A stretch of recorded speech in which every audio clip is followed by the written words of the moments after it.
ধীরে করো, তাসিন আবার প্রথম থেকে বলো। ঠিক আছে। আমার নাম তাহসিন আইমান। আমি কারেন্টলি ক্লাস এইটে পড়তেছি। সো বেসিক্যালি এসকিউএল পর্যন্ত নলেজটা গ্যাদার করার জন্য আমার প্রথমেই স্টার্টিংটা করছিল আব্বু। এক্ষেত্রে আমি এট ফার্স্ট শুরু করছিলাম হচ্ছে সি ল্যাঙ্গুয়েজ দিয়ে।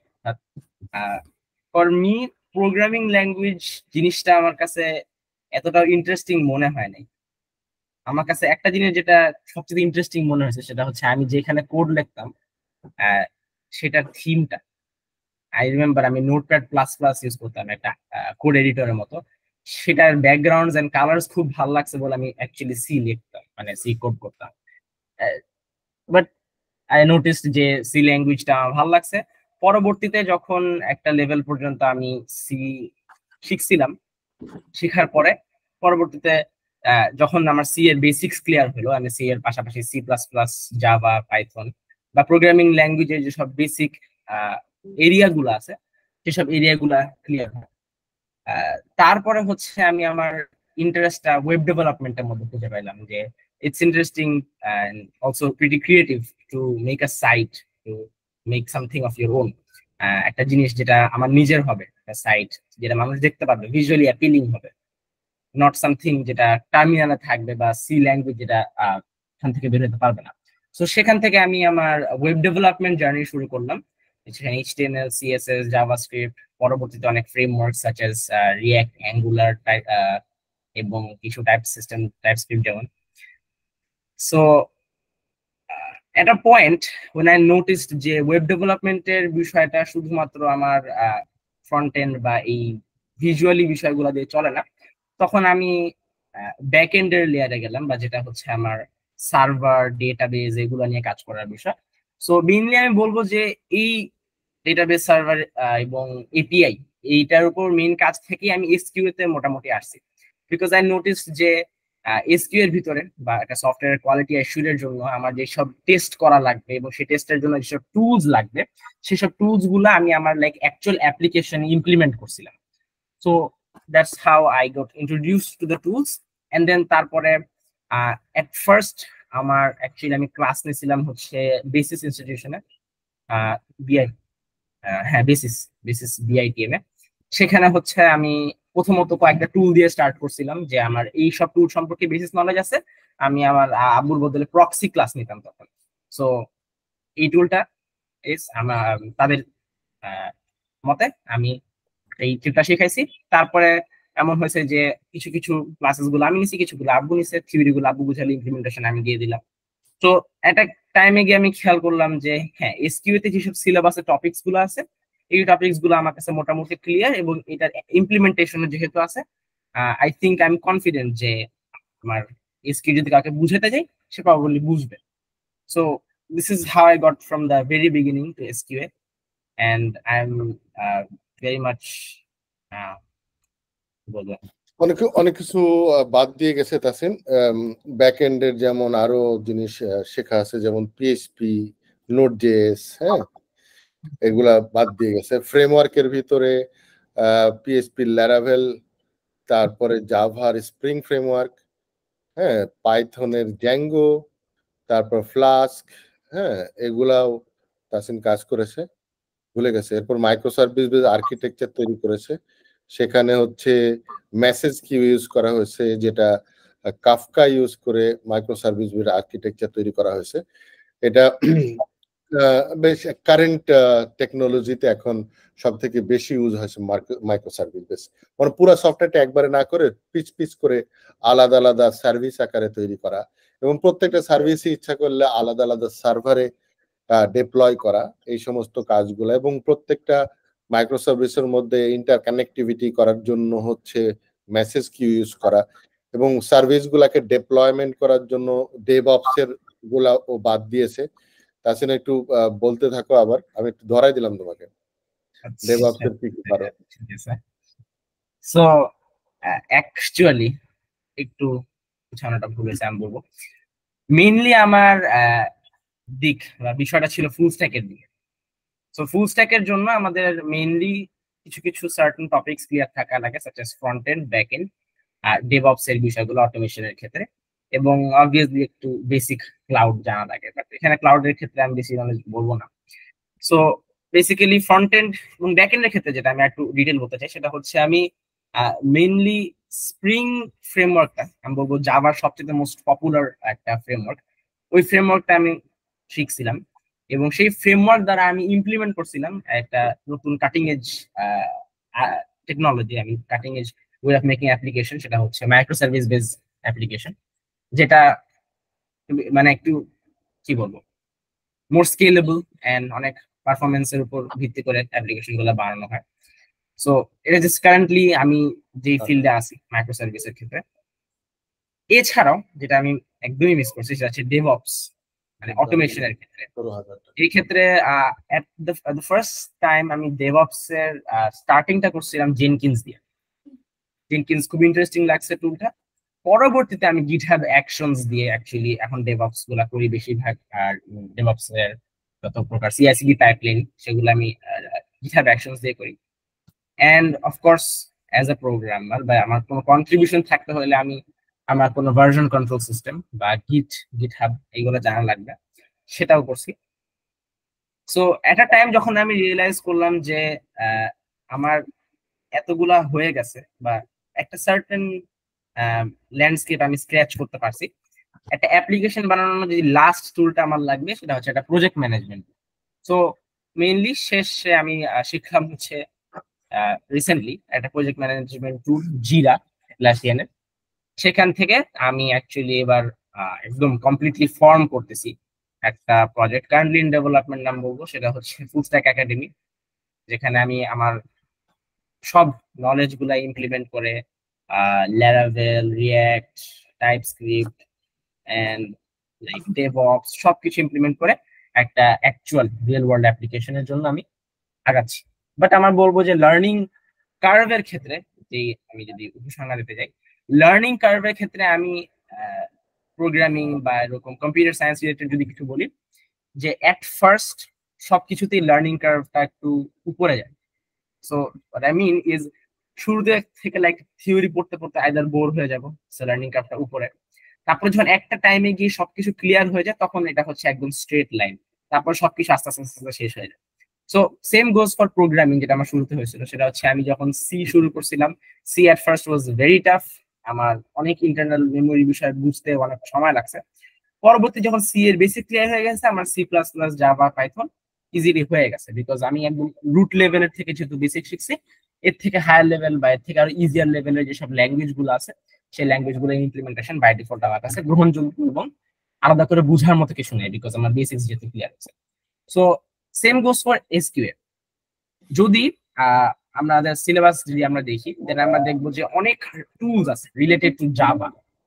সো জাভা যদি একবার বেসিক্স সহ একটা টাইমে যখন লার্নিং কার্ভ গুলো স্মুথ হয়ে যাবে, হয়তো সময় লাগবে, হয়তো অনেক প্র্যাকটিস লাগবে, বাট ওই স্মুথ হয়ে যাওয়ার পরে আমরা কিন্তু অ্যাকচুয়ালি জাভা রিলেটেড বিষয়গুলা কভার আপ করতে পারবো, সাচ এজ এই টেস্টিং উইথ জাভা, যেগুলো টেস্টিং জি বা জে ইউনিট, পরবর্তীতে বাকিগুলো অটোমেটিক্যালি হয়ে যায়, বিকজ একটা সার্টেন স্ট্যাকের দিকে আমরা যখন যাব, কোন একটা লার্নিং কার্ভ যখন মানে একটা সিঙ্গেল লিনিয়ার ওয়েতে যাবে, তখন সবকিছু আস্তে আস্তে ইজি হয়ে যাবে। সো আমি জাস্ট সেইং যে প্রথম থেকে আইদার লার্নিং কার্ভটা একটু উপরের দিকে উঠবে।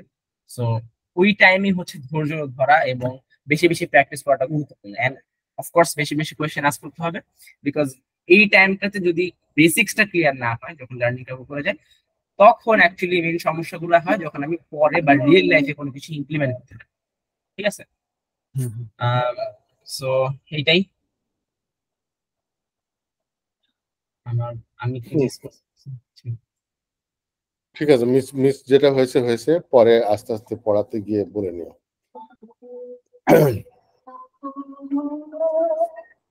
আচ্ছা, তাহলে এবার আমি একটু বলি। আমাকে তো আলামিন তো আগে থেকেই জানে, হ্যাঁ। তারপরে হচ্ছে যে আমার ইন্ট্রোডাকশনটা এরকম যে আমি রাশেদ করিম, আমি বর্তমানে আছি হেলথ কেয়ার ফার্মাসিউটিক্যালস লিমিটেডের ডিজিএম, আইটি ডিপার্টমেন্টের ডিজিএম হিসাবে। এটা খুব রিসেন্টলি, অনলি 4 মান্থস হলো। বাট এর আগে আমি ছিলাম হচ্ছে মালয়েশিয়ার একটা বিশ্ববিদ্যালয়ের লেকচারার হিসেবে। ইউনিভার্সিটি ছিল আল বুখারি ইন্টারন্যাশনাল ইউনিভার্সিটি, কেদাতে। তারও আগে ছিলাম হচ্ছে ড্যাফোডিল ইউনিভার্সিটিতে। ড্যাফোডিল ইউনিভার্সিটিতে আমি প্রায় 15 ইয়ার্স ছিলাম। ওখানকার ড্যাফোডিল গ্রুপের যে ড্যাফোডিল কম্পিউটার্স লিমিটেড সফটওয়্যারের হেড হিসেবে ছিলাম। তারপরে ইউনিভার্সিটির টোটাল অটোমেশনের হেড হিসেবে ছিলাম অ্যাজ এ ডেপুটি ডাইরেক্টর ওখানকার। আর সফটওয়্যার ইঞ্জিনিয়ারিং ডিপার্টমেন্টের অ্যাসিস্ট্যান্ট প্রফেসর হিসেবে ছিলাম। তো 3টা রোল ছিল আমার ওখানে। এর আগে হচ্ছে একটা কোম্পানিতে ছিলাম, যে কোম্পানিতে প্রথম ইআরপি সলিউশন তৈরি করি আমি। এটা ছিল 2001 আমি রিলিজ দিই প্রথম ইআরপি সলিউশন। হ্যাঁ, তখনও শুরু করেছিলাম যখন আমি অ্যাকচুয়ালি ফাইনাল ইয়ারের স্টুডেন্ট, তখন থেকেই প্রজেক্ট শুরু করেছিলাম এবং পড়াশোনাও শেষ, ইআরপি সলিউশনও তৈরি করা হয়ে গেছে। আমি পড়াশোনা করছি চাকরির পাশাপাশি, মানে পড়াশোনার পাশাপাশি চাকরি করেছিলাম। তো যে ইআরপি সলিউশনটা ঢাকার মার্কেটে বেশ দাপটের সাথেই ছিল, বাট ওই কোম্পানিটা ক্লোজ হয়ে যাওয়ার পর থেকে ওটা বন্ধ হয়ে গেছে। এরপরে ড্যাফোডিল ইউনিভার্সিটিতে বেসিক্যালি ইউনিভার্সিটি ইআরপি সলিউশন তৈরি করা আছে। তো আমার প্রায় কত 27 ইয়ার্স, না হ্যাঁ হ্যাঁ 27 বা 26 years experience in software development, software testing and teaching. 3টা সেক্টরে হচ্ছে আমার আসলে পদচারণা ছিল শুরু থেকেই। বাংলাদেশে সফটওয়্যার টেস্টিং উইং এ আমাকে চেনে এইভাবে যে আমি আইএসটি কিউবি, আপনারা হয়তো নাম শুনেছেন, আইএসটি কিউবির অথরাইজড ট্রেনার হিসেবে আমাকে জানে। বাংলাদেশে প্রথম আইএসটি কিউবি সার্টিফাইড টেস্টার হিসাবে আমরা মাত্র 6 জন পাশ করেছিলাম 2009 সালে। তারপর থেকে আমার উপর দায়িত্ব পড়ে গেল হচ্ছে অ্যাজ এ অথরাইজড ট্রেনার হিসেবে বাংলাদেশে। তো বাংলাদেশে প্রায় ধরেন 99% সফটওয়্যার টেস্টার যারা সার্টিফাইড সবাই আমার স্টুডেন্ট। 1% আছে এদিক ওদিক থেকে, আমি পড়াইনি, বাট অন্য কারো কাছ থেকে, আমার স্টুডেন্টের কাছ থেকে পড়ে পড়ে সার্টিফাইড হয়েছে, এরকম আছে। তো এই হচ্ছে মোটামুটি কথা। আমি দীর্ঘদিন এই ইউনিভার্সিটি এবং এই ভেন্ডরের যে সমস্ত কোর্স বা ট্রেনিং গুলা নেওয়ার সেগুলো নিই। আর এই তো ফুল স্ট্যাক বানিয়েছিলাম হচ্ছে আসলে চাকরি করব না বলে, কিন্তু আবার জয়েন করতেই হলো। তো যাই হোক, ফুল স্ট্যাক বানাইছি আসলে ছেলে আমাদের কি বলে পারিবারিক কোম্পানি হিসাবে, যেটা হচ্ছে বড় হলে তাসিন এবং আমার বড় ছেলে, তারা 2জন চালাবে, এই হচ্ছে টার্গেট। তো full stack limited company, basically আমাদের এনলিস্ট করা প্রাইভেট লিমিটেড কোম্পানি হিসাবে। সবকিছু সব ঠিকঠাক মতো চলছে। আমি ফুল স্ট্যাকের ব্যানারে বা ইয়েতে পেপারসে আমি বাংলাদেশে বিভিন্ন কর্পোরেট ট্রেনিংও করাই মাঝে মাঝে। যেমন হচ্ছে বিজিআইটিতে করেছি অনেক।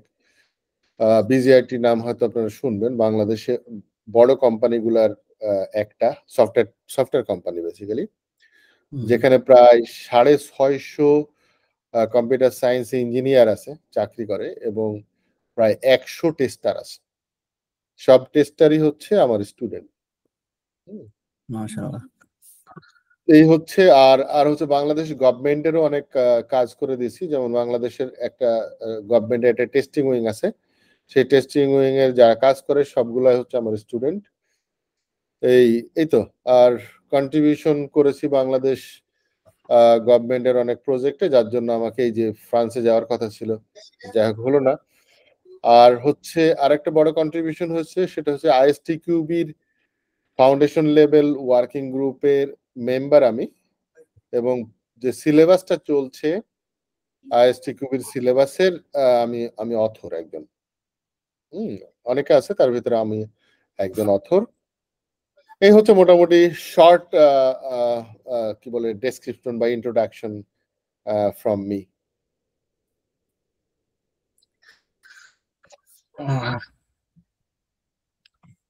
ঠিক আছে। মাশাআল্লাহ বলবো। আর তাসিম আর ভাইয়ের কিছু আছে জন্য স্যার, এরপরে যদি মাশাআল্লাহ বলেন যে বড় বড় শর্ট কিছু।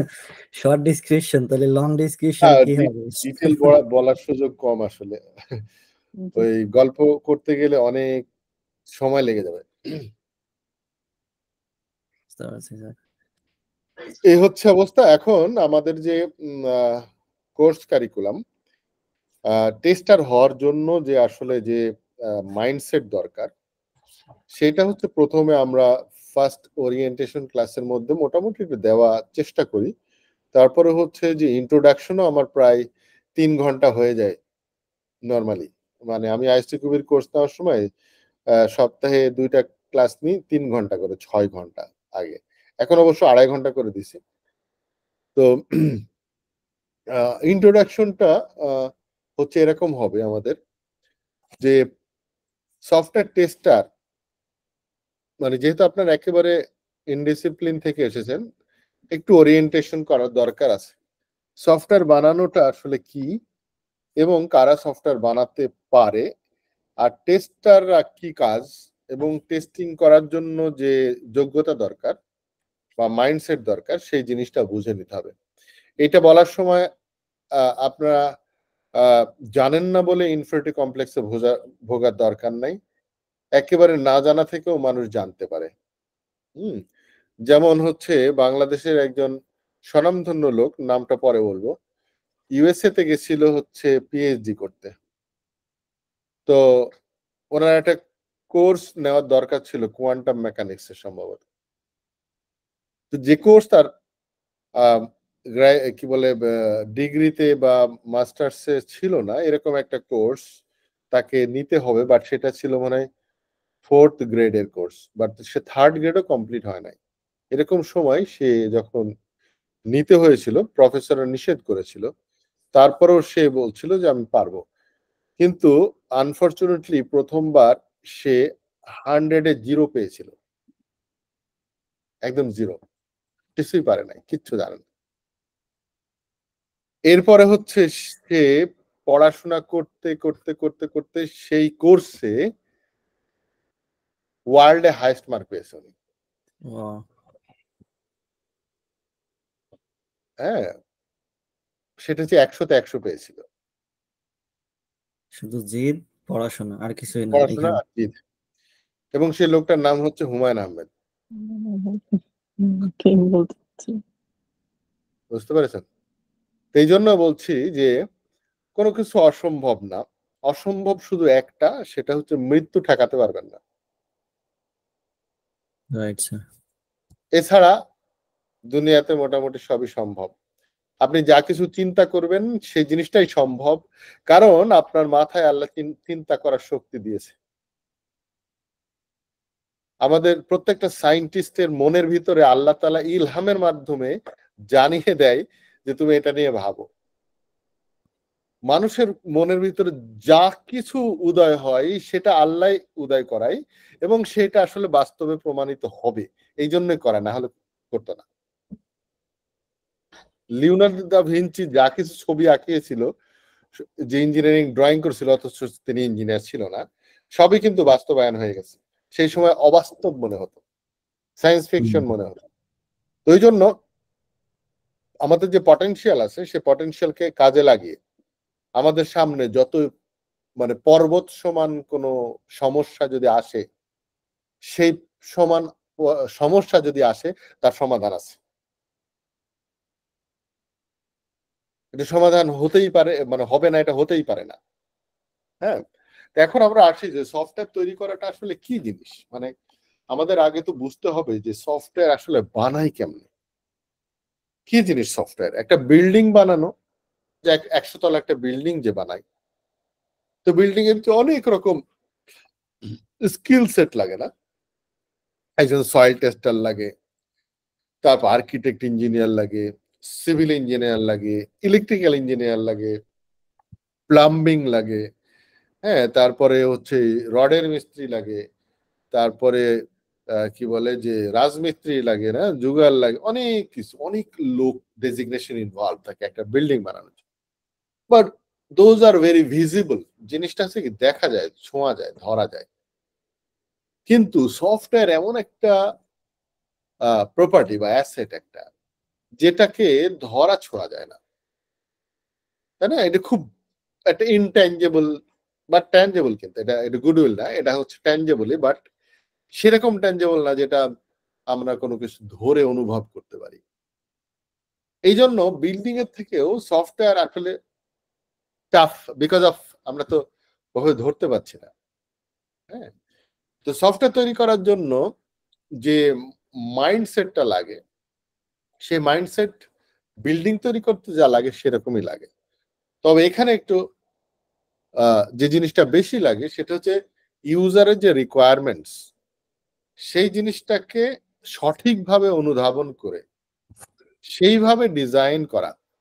তো আমি যদি সফটওয়্যার তৈরি করার স্টেপস গুলা যদি বলি, যেটাকে বলা হয় এসডিএলসি, সফটওয়্যার ডেভেলপমেন্ট লাইফ সাইকেল, তার কিছু ফেজ আছে। যেমন আমরা প্রথমে ফিজিবিলিটি স্টাডি করি, কোনো একটা রিকোয়ারমেন্টস নিয়ে যখন কেউ রিকোয়ারমেন্টস দেয়, সেই রিকোয়ারমেন্টস এর প্রথমে ফিজিবিলিটি স্টাডি করি। হ্যাঁ, ইনিশিয়ালি আমরা ফিজিবিলিটি স্টাডি করে দেখি যে আসলে এটা ফিজিবল কিনা।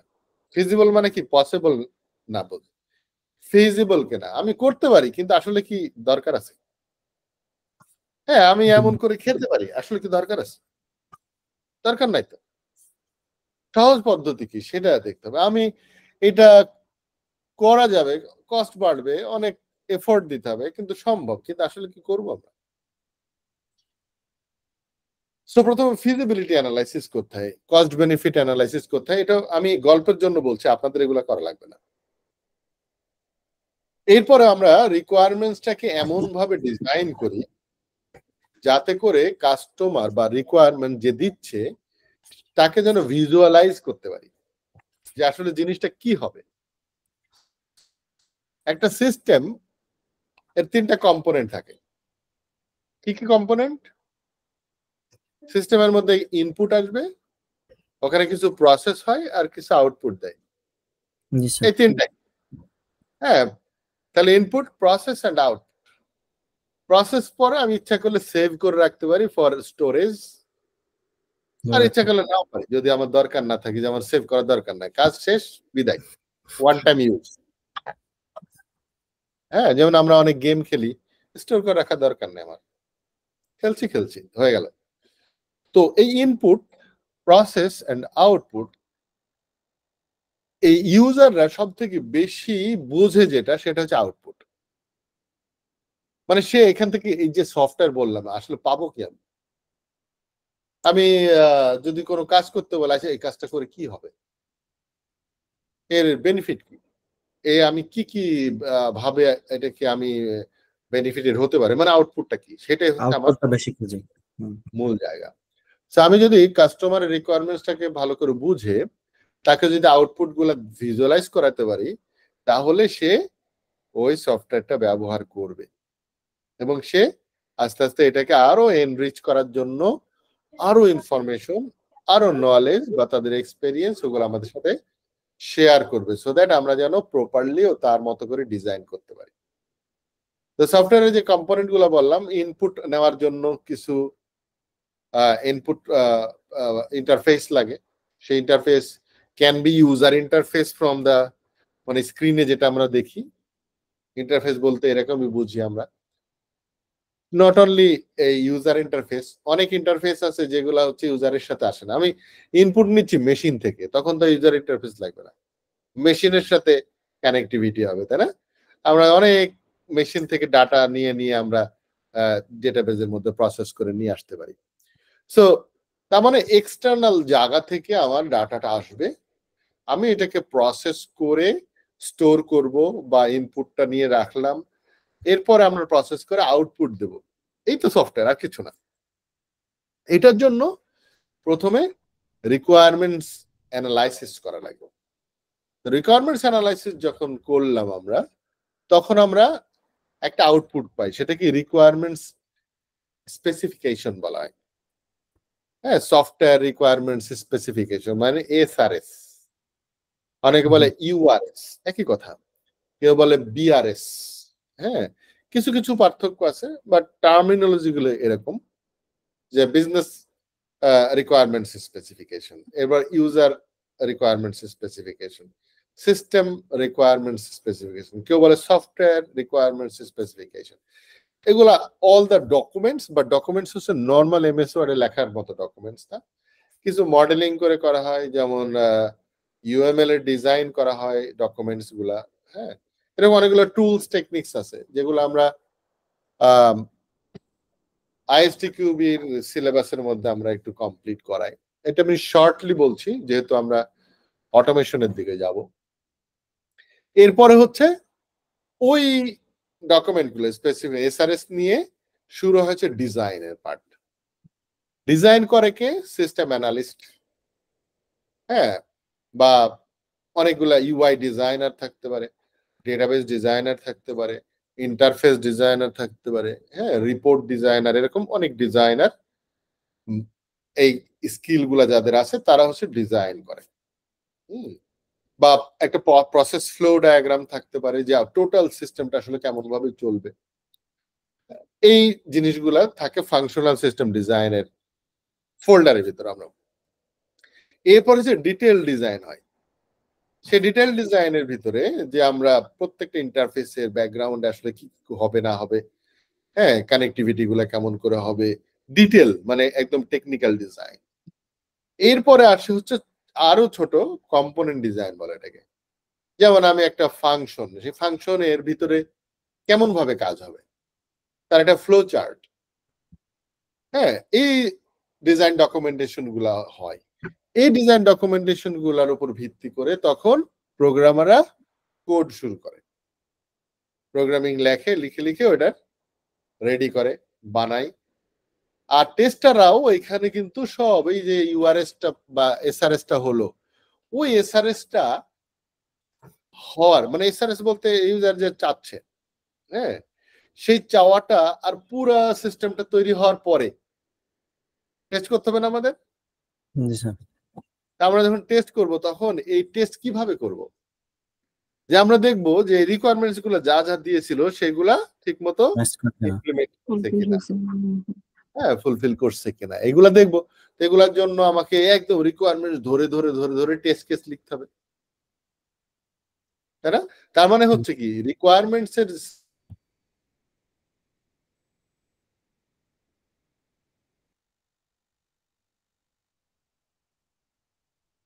নেট চলে গেছে নাকি?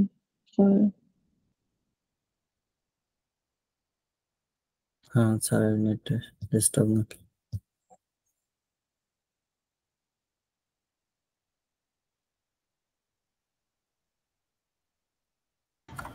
ক্যামেরা স্টার্ট হয়ে গেল কেন?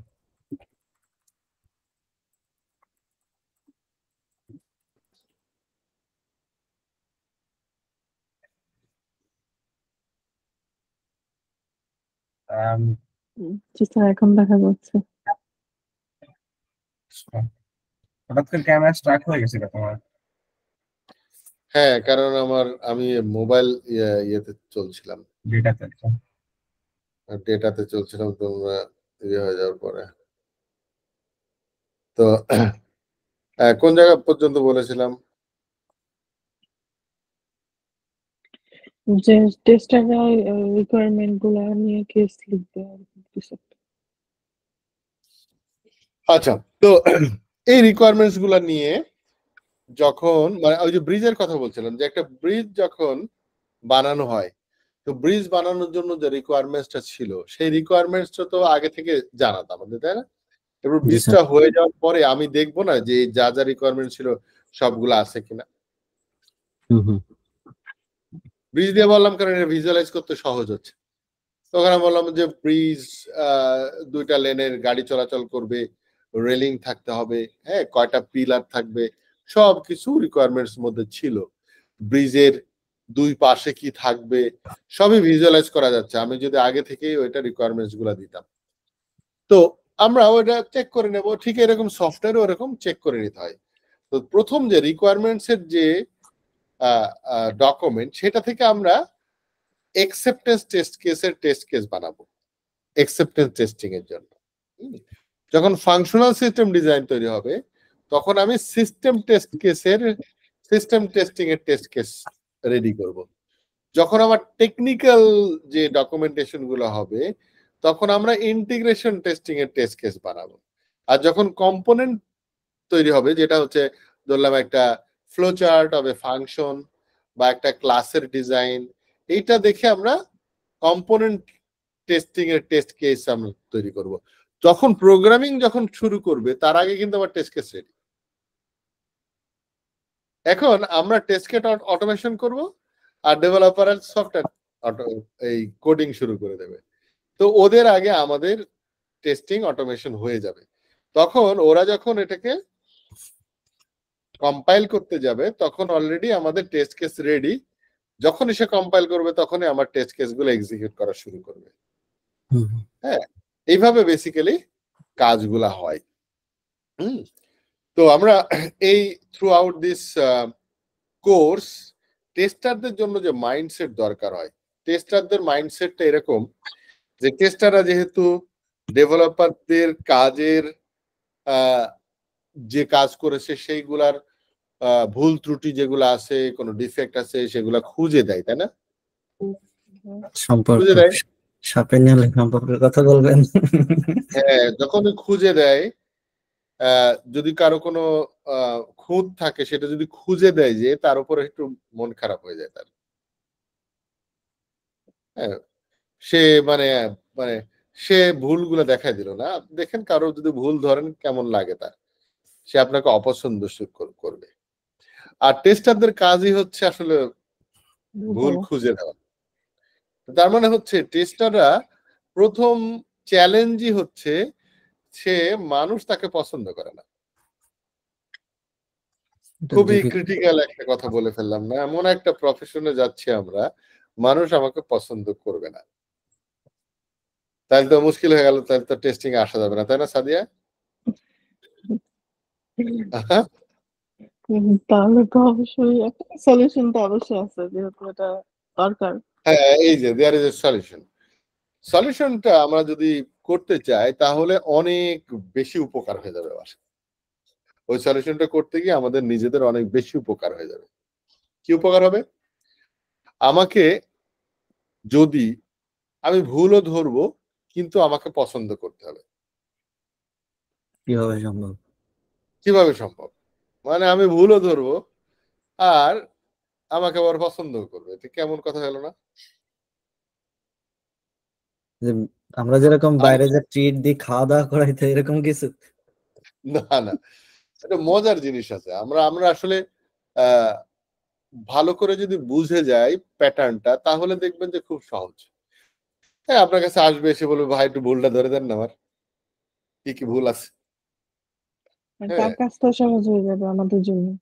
হ্যাঁ, কিন্তু ব্যাপারটা হচ্ছে মানুষ এরকম করবে কেন? আপনার কাছে কেন অন্যজনের ভুল ত্রুটি মানে হচ্ছে তার দুর্বলতা।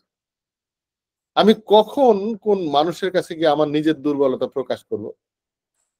কি পরিমাণ কমফোর্ট জোন পেলে আমি প্রকাশ করব, তাই না? টু মাচ ফ্রেন্ডলি হতে হবে। টু মাচ ফ্রেন্ডলি হতে হবে। এখন কেমন ফ্রেন্ডলি হতে হবে? আপনি খালি চা খাওয়াবেন খালি বসে বসে নাকি?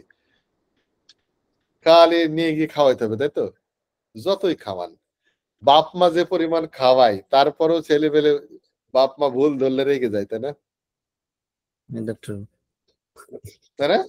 জি স্যার। তার মানে কি দেয়ার ইজ নো সলিউশন ওখানে। খালি খাওয়াইলে হবে না। একটা জিনিস চিন্তা করে দেখেন তো, আপনাকে কেন পছন্দ করবে না? হ্যাঁ, কেন পছন্দ করবে না তার কজ যদি অ্যানালাইসিস করতে যান সেটা আমরা পরে করব। বাট আমরা একটু নিজেকে দেখি যে আমাকে অন্যজনের ভুল ধরতে গেলে বা অন্যজনের কষ্ট লাগে। আমি যখন ভুল ধরি তার আসলে ভালো লাগে না, তেতো লাগে, তো কথা শুনতে ভালো লাগে না, তাই না? মানসিক কষ্ট দিচ্ছি আমরা তাকে। শারীরিক কষ্ট দিলেও কিন্তু মানুষ সহ্য করে। যেমন আমি ভুল ধরছি, এতে আপনার মানসিক কষ্ট হচ্ছে, এই জন্য আপনি দেখতে পাচ্ছেন না। অথচ আপনি একটা ডাক্তার যে আপনাকে অপারেশন থিয়েটারে চিৎ করে ফেলে, বুক ফেড়ে এদিক ওদিক করে কত কষ্ট দিয়ে এরপরে আপনাকে আবার সুস্থ করে যখন তোলে, বা আপনি সুস্থ করে তুলুক বা না তুলুক, আপনি কি ডাক্তারকে অপছন্দ করেন? না, অবশ্যই না। তাহলে কেন এত কষ্ট দিল তারপরেও পছন্দ করেন? অথচ একজন টেস্টার আপনার সফটওয়্যার এটা ভুল ধরছে তাতে আপনার এত পছন্দ। ওই যে প্রফেশনাল জায়গা থেকে আমি তো তার কাছে ছোট হয়ে গেলাম, বা ডিপার্টমেন্টের কোম্পানির কাছে ছোট হয়ে গেলাম। আপনি চিন্তা করতে পারেন যে একজন ডাক্তার আপনাকে অজ্ঞান করে উলঙ্গ করলে আপনার কিছু করার আছে? না। ওটা অনেক প্রফেশনের উপর ডিপেন্ড করে। তো আপনি তো টেস্টার, তো প্রফেশনাল লোক, তো আপনি তো প্রফেশনাল, আপনি তো আর এমনি এমনি টেস্ট করছেন না, এটা দিস ইজ ইওর জব,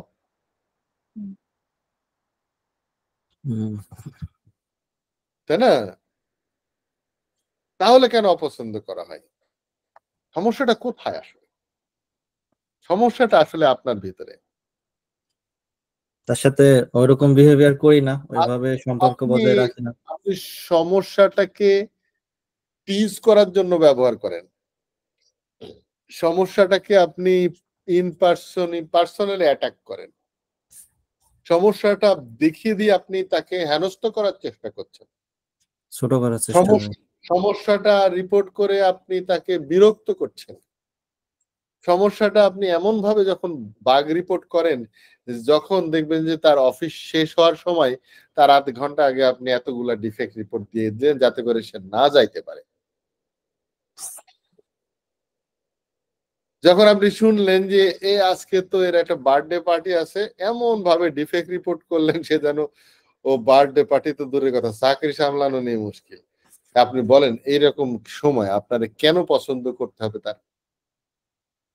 না, ডেফিনেটলি করবে না। পার্সোনাল অ্যাটাক করলে তো স্যার এখানে কেউ পছন্দ করবে না। হ্যাঁ, আপনি যে পার্সোনাল অ্যাটাক করছেন কি করছেন না সেটা আপনি বুঝছেন না, তো আপনি হয়ে যাচ্ছে। তাহলে এটা প্রোটেকশনের কি মানে সলিউশন কি, কিভাবে এটা প্রোটেকশনের জন্য একটা ক্যারেক্টারিস্টিক তৈরি করতে হবে আমাদের, যেটাকে টেস্টিং ক্যারেক্টারিস্টিক্স বলে, বা সেটা যদি আপনি ভালো করে অ্যাবজর্ব করতে পারেন, শুধু টেস্টিং না আপনার রিয়েল লাইফেও। হ্যাঁ, একটা ফোন আসে, ধরে নি।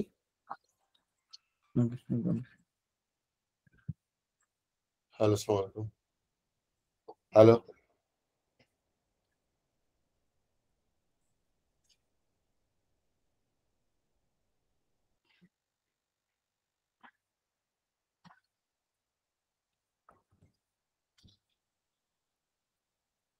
মিলন ভাই ঘুমাই যাচ্ছেন না তো? আমি আমি আছি।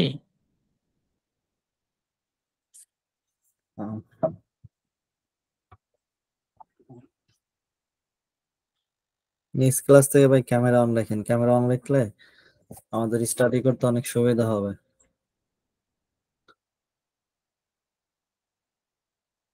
এই ক্যামেরা অন নিয়ে আমাদের গত একটা ব্যাচে আমি উস্তাদে ছিলাম, শুধু ক্যামেরা অন রাখে না বিধায় এটার জন্য কোর্সটা অনেক প্রবলেম হয়েছিল, বুঝতে পারছেন? এই জন্য বললাম। হ্যাঁ ঠিক আছে, সমস্যা নেই। না, আমার ল্যাপটপে আমি আজকে জয়েন করতে পারিনি, কালকে থেকে নেক্সট ওয়েডনেসডে থেকে আমি ওটা করবো ইনশাআল্লাহ।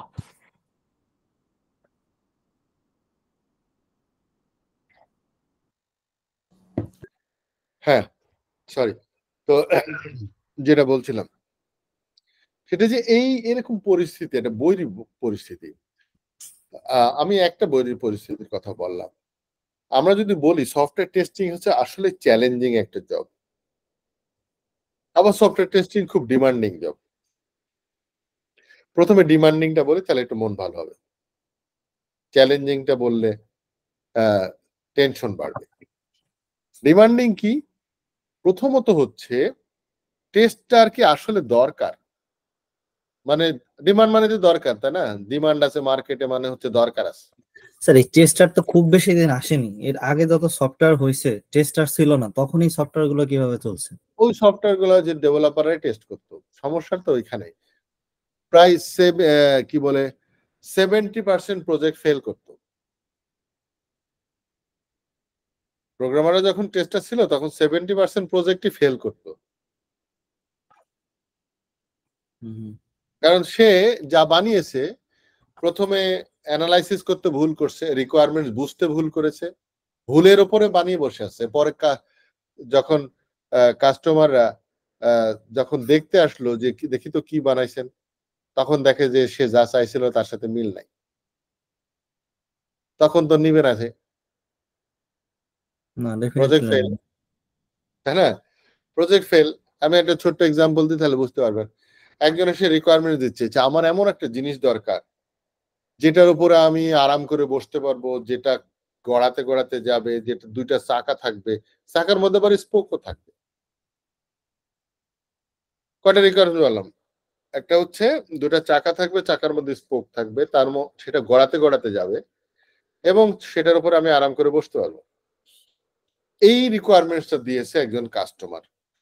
একজন রিকোয়ারমেন্টস অ্যানালাইসিস যে করে, সে বুঝে সেটাকে ডিজাইন করেছে, অ্যানালিস্টরা বসে, এরপর ওটাকে ডেভেলপ করেছে, করে তার কাছে নিয়ে গেছে। কি বলেন তো নিয়ে গেছে? নিয়ে গেছে বলতে মানে পুরো প্রজেক্টটা নিয়ে গেছে, মানে করার পর রেডি করার পর সে চাইছে তো, সে চাইছে যে এমন একটা জিনিস লাগবে, এমন জিনিস, এটা সফটওয়্যারের কথা বলছি না, একটা জিনিস লাগবে যেটা যার দুইটা চাকা আছে, চাকার মধ্যে স্পোক আছে, তাহলে ডিজাইন নিয়ে গেছে। গড়াতে গড়াতে যায়, হ্যাঁ গড়াতে গড়াতে যায়, আর তার উপর আমি আরাম করে বসতে পারবো। কি বানায় নিয়েছে? তাহলে ডিজাইন নিয়ে গেছে, যে ও যেভাবে বলছে সে সেভাবে মুখে বলেছে, এটা হচ্ছে বলা, তার একদম লিখিত স্টেটমেন্ট, আমি যা বললাম এটা লিখলে যা হবে কাস্টমার সেটা বলেছে। আর আমরা কি নিয়ে যাব, কি বানাবো?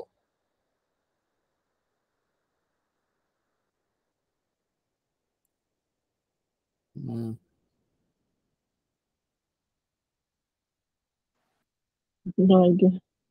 হ্যাঁ, আইডিয়া নেই। কেন এরকম জিনিস কি আমরা জানি না? মানে আমরা ডেমো হিসাবে নিয়ে যাই, যেটা হচ্ছে মানে ও যেটা বলছে আমরা হয়তো ছবি এঁকে নিয়ে যাব, বা একটা কোনো ও যে ছবি রিকোয়ারমেন্ট। আমি তো ছবি চাই নাই, সে তো জিনিসটাই চাইছে। মানুষের ছবির উপর বসে থাকবে না আরাম করে, তাহলে ও ছবি সে গড়াতে গড়াতে। পুরোপুরি সে চেয়ারটাই বানায় নিয়ে যাবে এরকম। তো তার মানে কি চেয়ার কি গড়াতে গড়াতে যায়? না, চেয়ার তো গড়াতে গড়াতে যায় না।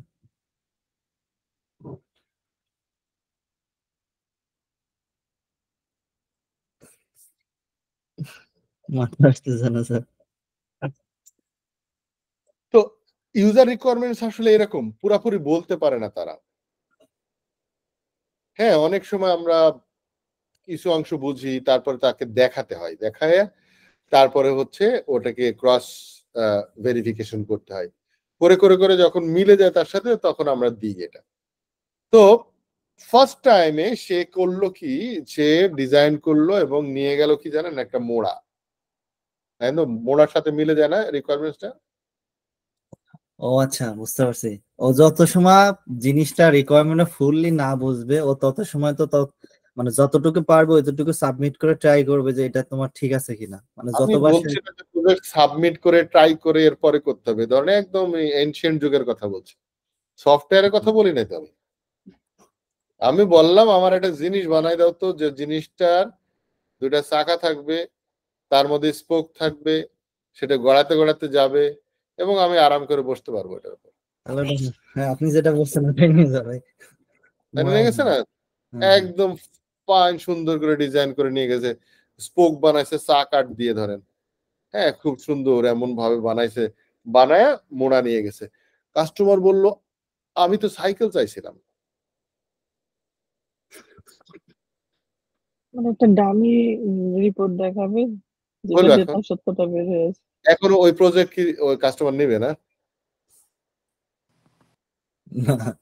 কখনোই এই নিবে না। জন্য 70% প্রজেক্ট ফেল করতো আগে। ফেলের হিস্টোরি অনেক বড়। দেখুন কাস্টমাররা সঠিকভাবে চাইতে পারতো না, আসলে চাইতো ঠিকই তার মতো করে, বাট আমরা তার কথাটাকে সঠিকভাবে বুঝতে পারতাম না। যেমন অন্ধের 6 অন্ধের হাতি দেখার বর্ণনা শুনে কেউ হাতি জীবনে দেখে নাই, সে আঁকতে পারবে?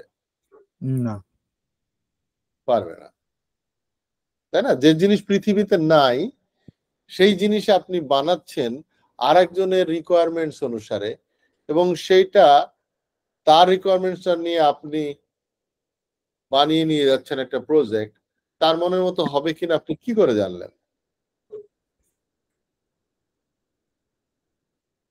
তাই না? যখন ডেভেলপার শুধু টেস্টার ছিল না তখন এরকম কাহিনী হতো। আচ্ছা, এখন আমরা বলি সেটা হচ্ছে যে টেস্টিং কেন ডিমান্ডিং, একটু বোঝা গেছে না যে ডিমান্ড বাড়লো একটু, আগে তো ডেভেলপার টেস্টাররা ছিল না। এখন আমি ফাইন্যান্সিয়াল ভ্যালু দিয়ে আমি একটু বুঝাই। ধরেন এরকম একটা মোবাইল চাইনিজ, বাংলাদেশে এটার দাম কত হবে? একটা স্মার্টফোন 10,000 টাকা পাওয়া যাবে না? 10,000 টাকায় এখন Available. 10,000 টাকায় ফোন পাওয়া কষ্ট স্যার। অ্যাভেলেবল এখন অ্যাভেলেবল চাইনিজ মোবাইল 10,000 টাকায় অ্যাভেলেবল ঢাকায়। ওই কোম্পানি যদি ইউরোপের জন্য বানাইতো তাহলে কত হতো এটার দাম? ডাবল হতো আর। সেম জিনিস, ডাবল না, 5 গুণ বাড়ত। 5 গুণ বেশি। কেন বাড়তো? একই হার্ডওয়্যার, সবকিছুই আছে, কিন্তু বাংলাদেশে পাঠাইছে টেস্টিং ছাড়া। কোয়ালিটি অ্যাসুরেন্স করার দরকার নাই। কোয়ালিটি অ্যাসুরেন্স করলে অনেক বেশি এফোর্ট দিয়ে কোয়ালিটি এনশিওর করা, এটা খুব চারটেখানে কথা নাকি। অল স্পেসিফিকেশন আপনারা জানেন যে চাইনিজ কোম্পানি যে ল্যাপটপ আসে বাংলাদেশে যেগুলা, আমি আসলে সফটওয়্যার তৈরি করার কাজ করা থেকে শুরু করে বিজনেস ডোমেন থেকে নিয়ে অ্যানালাইসিস করে অভ্যস্ত, তো আমি জানি। যেমন ড্যাফোডিল কম্পিউটার্স লিমিটেড এর চেইন শপের জন্য একটা ইআরপি সলিউশন বানাই দিয়েছিলাম আমি। তো ওদের অ্যানালাইসিস করে দেখলাম যে ওদের এফওসি একটা টার্ম আছে। এফওসি মানে হচ্ছে ফ্রি অফ কস্ট, মানে 100টা ল্যাপটপ নিয়ে আসলে 105টা দিত চায়নারা। কারণ কি? 5% ডিফেক্ট থাকতে পারে, কোনো কাস্টমার যদি নিয়ে যায় আর তাতে ডিফেক্ট থাকে সরাসরি রিপ্লেস করে দিত, যেহেতু 5% ডিফেক্ট থাকতেই পারে। 100% কোয়ালিটি অ্যাসিওর করে পাঠায়নি। কেন পাঠায়নি? কারণ কোয়ালিটি অ্যাসিওর করতে গেলে আরো 5 গুণ দাম বেড়ে যাবে, খরচ বাড়বে। কিন্তু কম খরচে যেহেতু পাঠায় দিয়েছে, অতএব 5টা ফ্রি দিয়েছে। Right sir. এ তো রিয়েলিটি বলছি আমি, এটা গল্প না। হ্যাঁ, 5টা ফ্রি দিয়ে দিছে। তো এই বাংলাদেশের আবার কোম্পানিগুলোকে তো ওইটাও বেচে দিত। হ্যাঁ, দিয়ে ওরা নিজেরা সলভ করার সার্ভিস সেন্টার বানায়া ওটারে সলভ করার চেষ্টা করতো। কেন করতো? কেন এই কাজটা চাইনিজ কোম্পানিগুলা কোনো সার্ভিস সেন্টার বানাবে না? আবার তারা সার্ভিস সেন্টার বানিয়ে রাখতে গেলেও তাদের যে সার্ভিস সেন্টারের যে কস্ট মান্থলি, সেই কস্ট দিয়ে অ্যাকচুয়ালি এটা সার্ভিস দেওয়া সম্ভব না। এই জন্য তারা যে কাজটা করেছে যে ওদের নিজস্ব ব্র্যান্ডের কোনো সার্ভিস সেন্টার রাখে নাই ল্যাপটপের জন্য। ইভেন আগে তোশিবার ছিল, হ্যাঁ, এখন কিন্তু বাংলাদেশে কোনো সার্ভিস সেন্টার নাই, সব তুলে নিয়ে গেছে। এইচপিরও নাই, কারণ এই যে সার্ভিস সেন্টারের যে কস্ট, এই কস্টটা দিয়ে ব্যবসা করতে পারবে না এরা। তাহলে কি হলো? কোয়ালিটি যদি এনশিওর করা যায় তাহলে সার্ভিস সেন্টার খুব বেশি লাগে না। কারণ আইফোনের সার্ভিস সেন্টার কয়টা আছে বাংলাদেশে? আদৌ আছে? হ্যাঁ, আদৌ নাই বললেই চলে। ওই যে কোনো কিছু রিপেয়ার করার দরকার হয় না এতে, কারণ ওরকম কোয়ালিটি নিয়ে আসলে আসছে। তো যেসব মোবাইলের কোয়ালিটি অনেক হাই, মানে কোয়ালিটি এনশিওর করেছে, তার দাম অনেক বেশি হয়ে যায়, 5 গুণ বেড়ে যায়।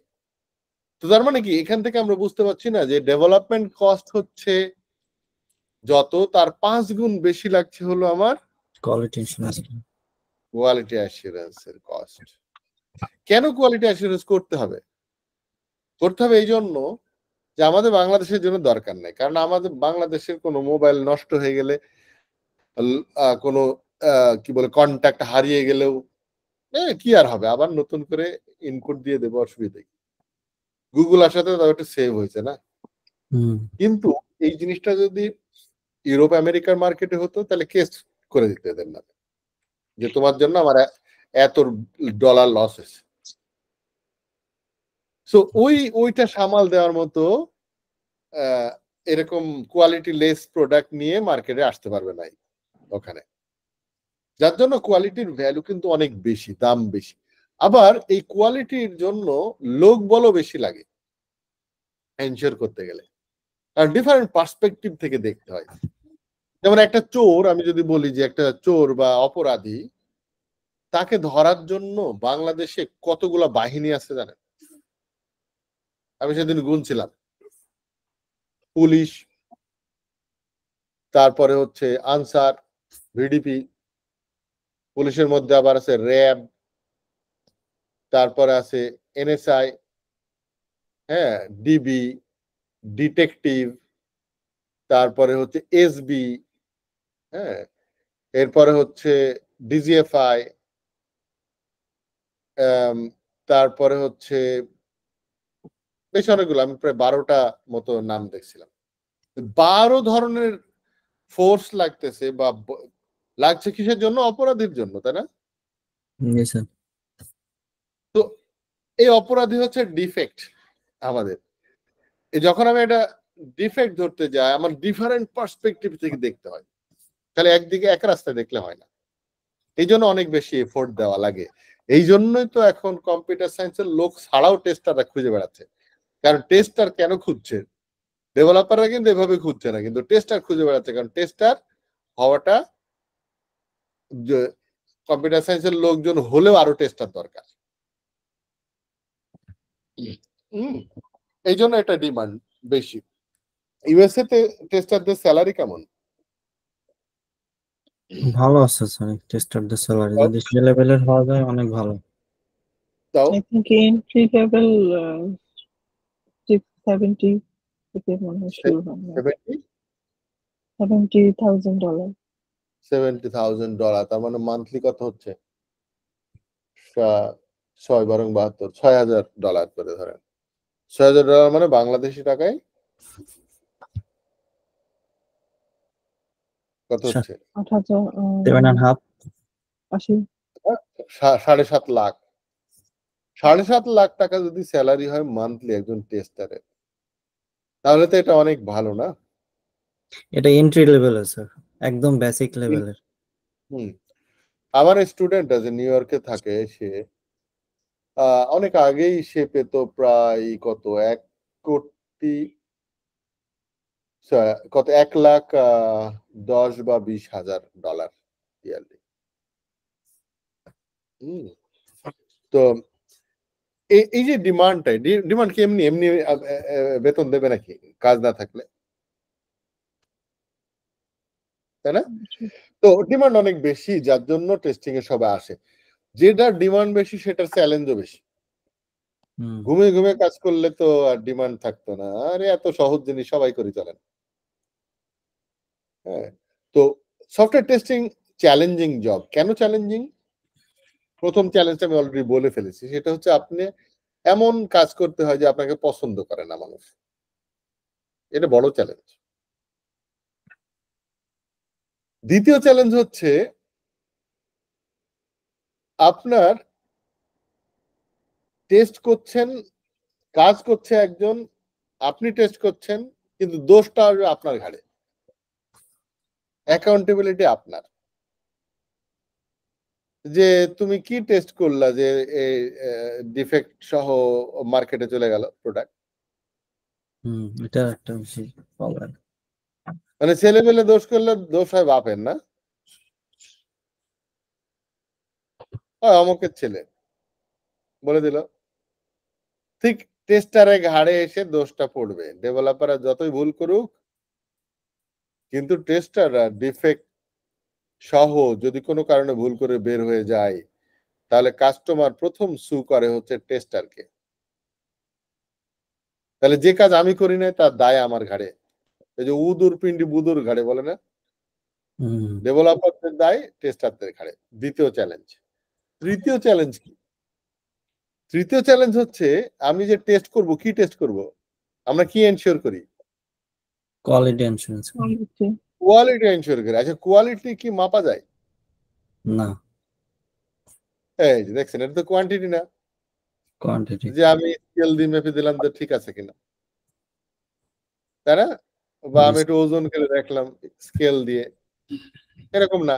তাহলে কোয়ালিটি মাপার কোনো স্কেল নাই, কোনো মেজারমেন্ট ইউনিট নাই, এরকম একটা জিনিসকে আবার আমাকে মাপতে বলছে।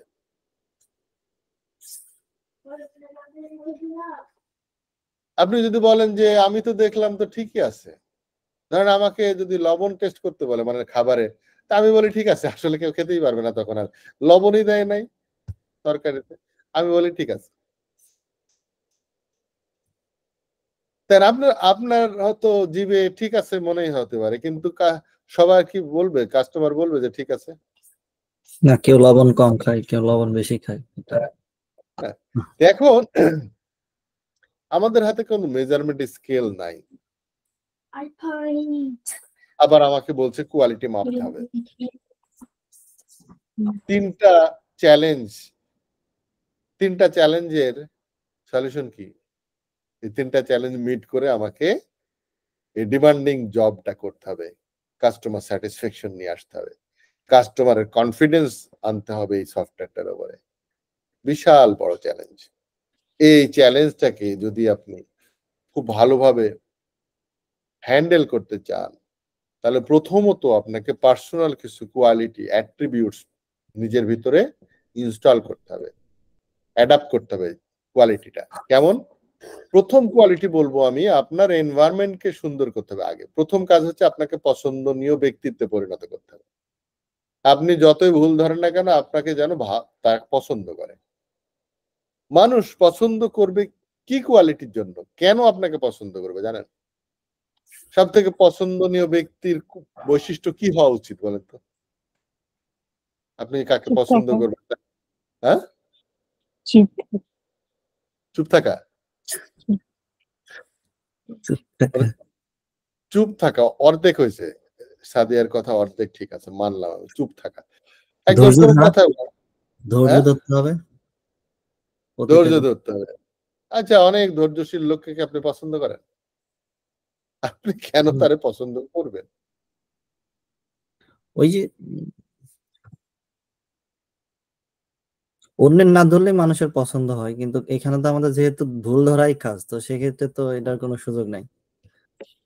না, ওইটা আমি বলছি না, আমি এমনি নর্মালি যে কোনো মানুষ আপনাকে পছন্দ করবে কেন? ওই যে ভুল না ধরলে। আচ্ছা, ধরলাম ভুল না ধরলে, আপনি যেটা করলেন তাহলে আমি দেখতেছি যে ভুল হচ্ছে, ভুল যদি না ধরি ভুল তাহলে ভালো। আপনি ধরেন ধরলেন না, তারপর আপনাকে কেন পছন্দ করবে? আরো তো মানুষ আছে পৃথিবীতে।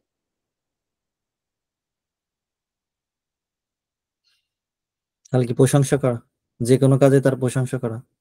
মোদি তো আমার ভুল ধরে না, মোদিকে আমরা কেন অপছন্দ করছি?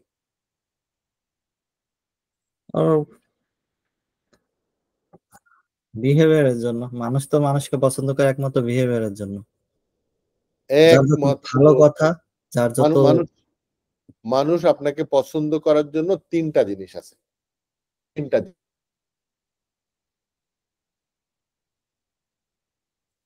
জিনিস। প্রথম, এরপরে করবে সেটা হচ্ছে আপনাকে মনোযোগী শ্রোতা হতে হবে। আচ্ছা, প্রথমটা কি বলছেন শুনি নাই, নেটে আটকে গেছিল। প্রথম যে জিনিসটা 70% কাভার করবে সেটা হচ্ছে আপনাকে মনোযোগী শ্রোতা হতে হবে। যেটা সাদিয়া বলতে চাইছিল চুপ থাকতে হবে, আসলে যে চুপ থাকবে সে শুনবে, তাই না? তো মনোযোগী শ্রোতা হতে হবে আপনাকে। মনোযোগী শ্রোতা যদি হতে পারেন, এটা হচ্ছে একদম মানে গ্রসলি একটা লাইনে বলে দিলাম, বাট মনোযোগী শ্রোতা হওয়ার জন্য আপনাকে কতগুলো সাব বৈশিষ্ট্য থাকা লাগবে। সেটা হচ্ছে যে আপনি তাকে মনোযোগ দিয়ে শুনবেন, এবং মনোযোগ দিয়ে আপনি শুনছেন কিনা সেটা যেন সে বুঝতে পারে যে আপনি আসলে মনোযোগ দিয়ে শুনছেন। আপনি খালি চুপ করে বসে থাকলে হবে না, পাথরের মতো। হ্যাঁ, আপনি আগ্রহ করে শুনছেন কিনা। মনোযোগী শ্রোতা মানে হচ্ছে আগ্রহ থাকতে হবে তো আপনার। আপনি একজন মানুষের কথা আগ্রহ করে শুনছেন, এই জিনিসটা যখন সে বুঝতে পারে তখন আপনার কাছে এসে সময় কাটাতে ভালো লাগে তার। না এই লোকটা আমার কথা এটা 70% কভার করে কিন্তু। তার মানে দেখেন শুধু এই বৈশিষ্ট্য যদি করতে পারেন তাহলে আপনাকে দেখবেন আপনার সারাউন্ডিং এর লোকরা আপনাকে পছন্দ করা শুরু করে দেবে।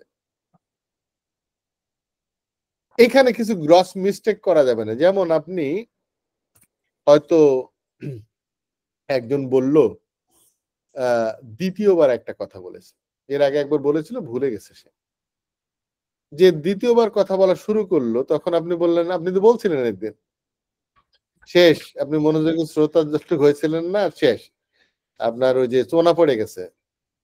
মানে যখন আপনি থামিয়ে দেবেন সে আর পছন্দ করবে না আপনাকে, কারণ সে বলার একটা আগ্রহ নষ্ট করে দিচ্ছেন।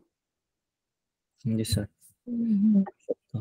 তো আপনি পঞ্চমবার শুনলেও এমন ভাব করতে হবে প্রথম শুনছেন আপনি।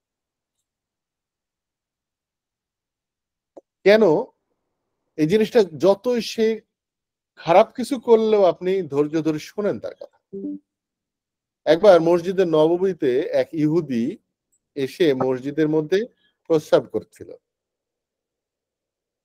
সেই সময় সাহাবেরা উঠে মারতে যাচ্ছিল, এমন একটা ভাব যে মসজিদে প্রস্রাব করছে।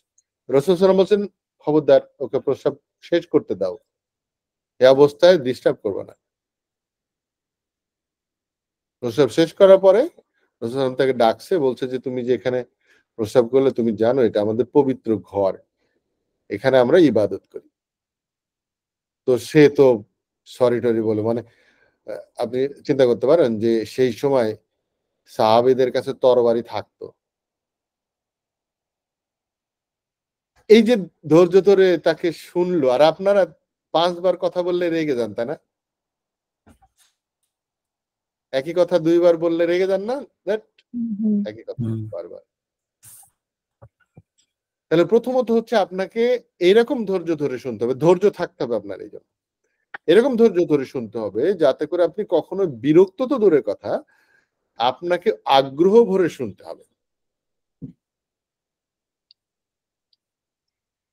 তাকে কখনোই বলবেন না যে আপনি তো দ্বিতীয়বার বলছেন, আমি তো জানি এটা।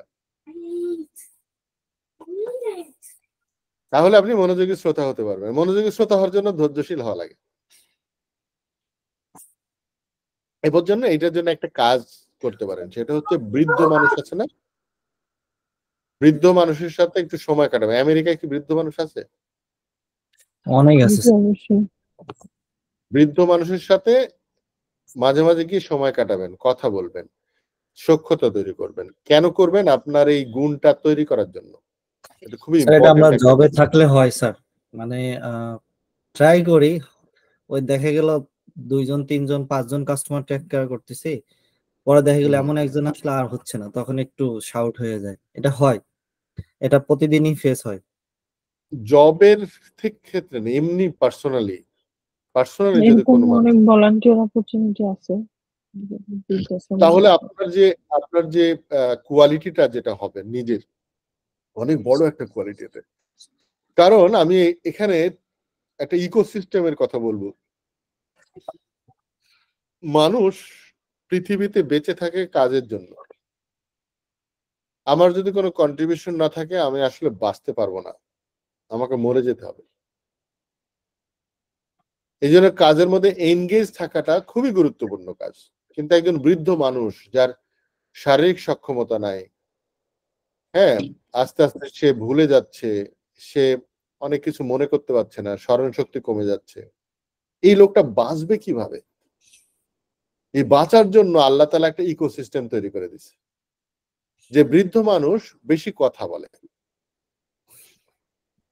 কারণ এখন তার কাজ নেই, বাট আগে যে কাজগুলো করেছিল সেই কাজগুলা এই নতুন জেনারেশনের মানুষদের, মানে যাদের নাতি নাতনি টাইপের বয়সের কাছে, মানুষের কাছে বলতে চাই যে আমি আসলে কি করেছি। একটা বৃদ্ধ মানুষের যদি আপনি মনোযোগ দিয়ে কথা শোনেন, 1000 বই পড়লেও অত জ্ঞান পাবেন না। তার মানে কি? এটা একটা ইকোসিস্টেম আল্লাহ তারা তৈরি করেছে, ওরা কথা বলতে চায়, এটাই হচ্ছে তার কাজ, এর মাধ্যমে সে বেঁচে থাকতে চায়। আর তার ইনফরমেশন গুলা, এক্সপিরিয়েন্স গুলা নিউ জেনারেশনের মধ্যে ট্রান্সফার করার একটা প্রক্রিয়া করে রাখছে আল্লাহ, যাতে করে আপনি বই পড়ে পড়ে ইতিহাসের কথা শুনবেন, আপনি লাইভ দেখেন আপনার বৃদ্ধ মানুষের কাছে। এর মাধ্যম দিয়ে আপনি কি করবেন, অসম্ভব মনোযোগ দিয়ে শুনতে, কারণ ওই বৃদ্ধ লোক 5বার বলবে একই কথা। তাহলে এই যে আপনি মনোযোগী শ্রোতা হওয়ার যে টাস্কটা বা অ্যাসাইনমেন্টটা আপনি এটা করতে পারবেন, তখন আপনার ভিতরে এই অ্যাবিলিটিটা তৈরি হবে, এই গুণটা তৈরি হবে যে আপনি মনোযোগ দিয়ে কথা শুনতে পারেন। বুঝতে পেরেছেন? জি স্যার। আর এটার জন্য আপনি যে পরিমাণ ভালোবাসা পাবেন, যে পরিমাণ অ্যাকসেপ্টেন্স পাবেন একটা মানুষের কাছে, কি পরিমাণ অ্যাকসেপ্টেন্স আপনি জানেন না, আপনি পয়সা দিয়ে কিনতে পারবেন না এটা। আপনারা গল্প জানেন কিনা, এস.ডি. বর্মন নাম শুনছেন? এস.ডি. বর্মন, শচীন দেব বর্মন। হ্যাঁ, শচীন শুনছি দেব স্যার। বর্মন একজন শিল্পী ছিল, ইন্ডিয়ান। উনি হচ্ছে নিজে গান লিখতো, নিজে সুর করত, নিজে গাইতো। হেমন্ত মুখোপাধ্যায়ের গুরু।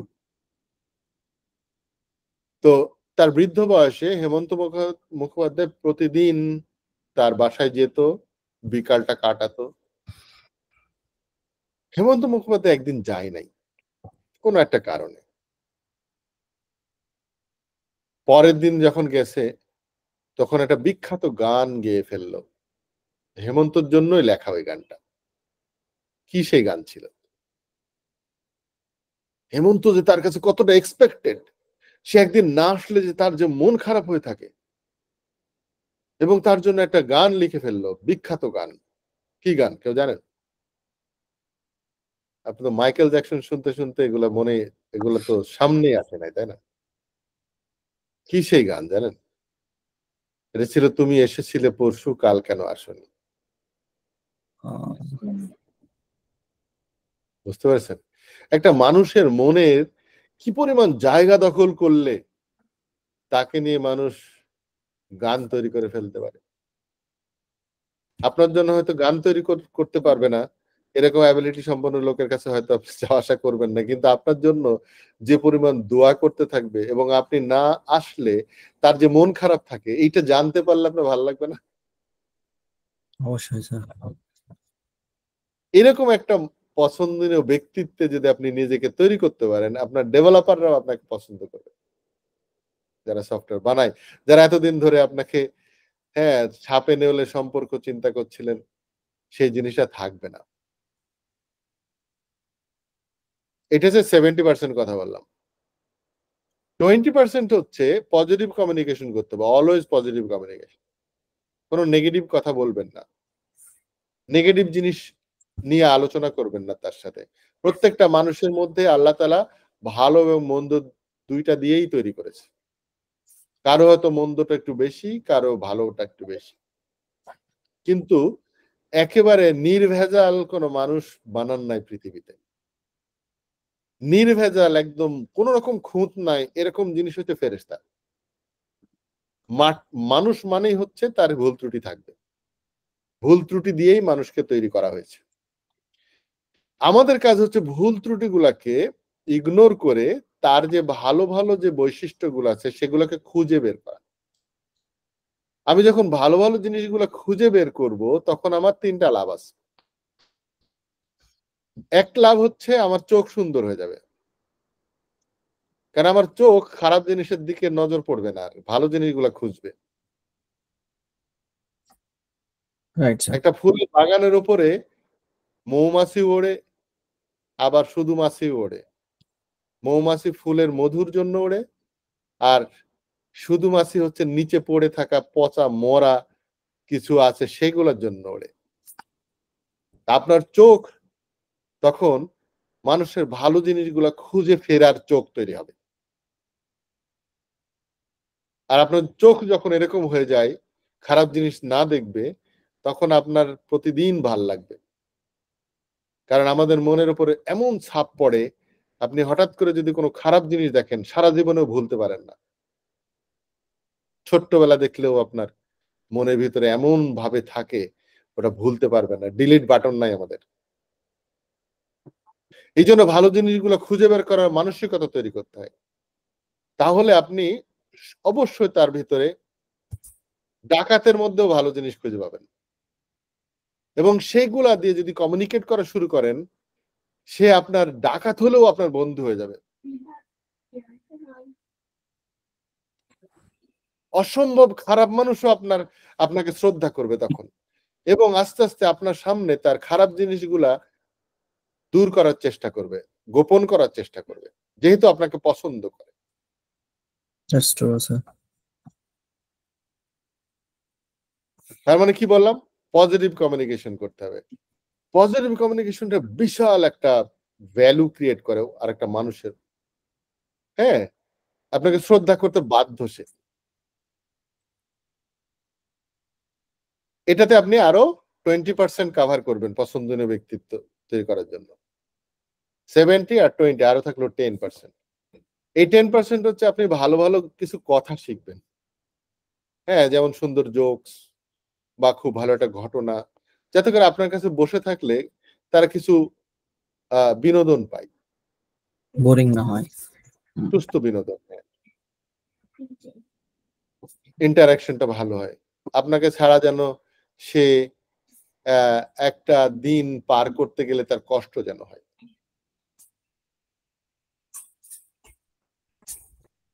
এরকম একটা ব্যক্তিত্ব যদি তৈরি করতে পারেন, বাদ বাকি চ্যালেঞ্জ গুলো সহজ হয়ে যাবে। বাদ বাকি সফটওয়্যার টেস্টিং এ যে চ্যালেঞ্জ বললাম, সেটা যে মেজারমেন্ট ইউনিট নাই, ও ডেভেলপাররা বানাই দেবে মেজারমেন্ট ইউনিট। তারপরে হচ্ছে যে ওই যে আপনার অ্যাকাউন্টেবিলিটি, তখন ওরাও ঘাড়ে নেবে, না না ওনার দোষ না আমার দোষ, উনি চেষ্টা করেছে।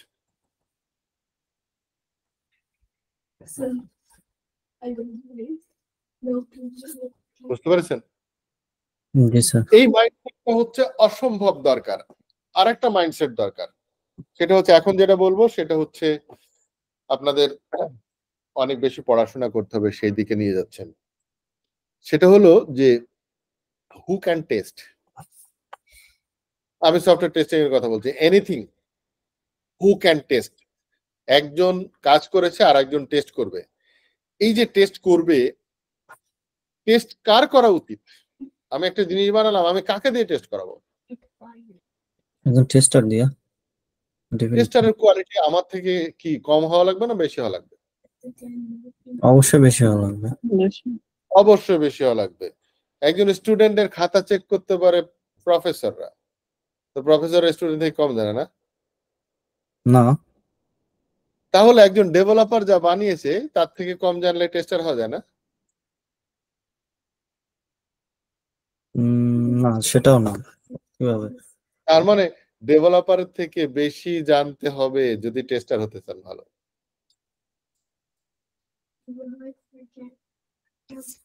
এটা একটা বড় চ্যালেঞ্জ দিয়ে দিলাম না? বড় হয়ে গেল না চ্যালেঞ্জটা? একটু তো হলো স্যার, প্রোগ্রামিং দিকে চলে গেলাম। না না না, আমি জাস্ট বলছি আপনি ডাউন দা 1 ইয়ার যদি আপনি এটাকে এখন থেকে যদি আপনি চেষ্টা করতে থাকেন, 1 বছরে উল্টে ফেলা যায় মোটামুটি। না, ডেফিনেটলি স্যার। ইচ্ছা থাকলে, চেষ্টা থাকলে সবই সম্ভব। আপনার আমি প্যাটার্নও বলে দিচ্ছি। আমি ওই যে আইডিবি বিশ্ব স্কলারশিপ প্রজেক্ট নাম শুনছেন না? জি স্যার, ওটা আমি অ্যাপ্লাই করছিলাম, দিইনি। আচ্ছা, ওই আইডিবি বিশ্ব স্কলারশিপ প্রজেক্টের কি বলে অ্যাপ্লিকেশন করার জন্য কারা এলিজিবল? যারা হচ্ছে কম্পিউটার সায়েন্সে বা আইটিতে পড়াশোনা করেনি তারা। জি স্যার, এটার জন্য আমি পাইনি। হ্যাঁ, যারা হচ্ছে ওর অন্য ডিসিপ্লিনে, যেমন কেউ হয়তো আর্টসে পড়েছে, কেউ ম্যানেজমেন্টে পড়েছে, কেউ ইসলামিক হিস্ট্রিতে পড়েছে, এই টাইপের লোকদের জন্য আইডিবি হচ্ছে কি বলে ইসলামিক ডেভেলপমেন্ট ব্যাংক। হ্যাঁ, এরা একটা ফান্ড ক্রিয়েট করছে বাংলাদেশে। সেই ফান্ডটা দিয়ে ওরা এই 1 বছরের একটা ট্রেনিং প্রোগ্রাম, এই 1 বছরে কিন্তু একজনের পিছনে অনেক টাকা খরচ করে। বুঝছি। তাকে প্রতি মাসে কত 4-5 হাজার টাকা করে স্যালারি দেয় স্টুডেন্টকে, এবং প্রতিদিন 4 ঘন্টা করে ক্লাস করতে হবে, অ্যাবসেন্ট থাকা যাবে না। এবং যে ভেন্ডর বা যে হচ্ছে ট্রেনিং ইনস্টিটিউট গুলা এই কাজটা পায়, তারাও পার স্টুডেন্ট মোটামুটি প্রায় লাখখানেক টাকা করে পায়। এরকম একটা প্রজেক্টের 1 বছরের আমি কি বলে ওখানে পড়ানোর সুযোগ পেয়েছিলাম। আর আমি ট্রেনার ছিলাম আসলে 2005 এ বা 5 এ। ওখান থেকে পাশ করে বের হওয়া স্টুডেন্ট কম্পিউটার সায়েন্সে পড়ে এর থেকে অনেক বেশি স্যালারি পায়। 100%। ওটা টেকনিক্যালি প্র্যাকটিক্যাল 1 বছর ধরে কাজ করায়, কাজ তো আমি শিখে। কি বললাম, তার মানে আপনারা যদি 1 বছর ধরে পড়াশোনা করেন তাহলে ওই ডেভেলপার কম্পিউটার সায়েন্সে 4 ইয়ার্স কম্পিউটার সায়েন্সে পড়ে যা জানবে তার থেকে অনেক বেশি জানবেন। তার জলজ্জান্ত এক্সাম্পল হচ্ছে তাসিন।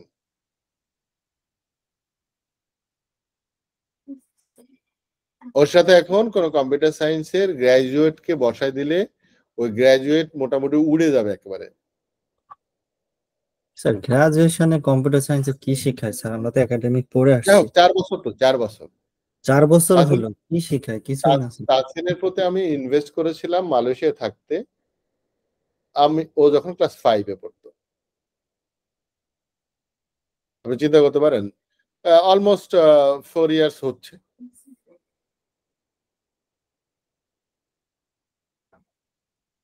তাই না?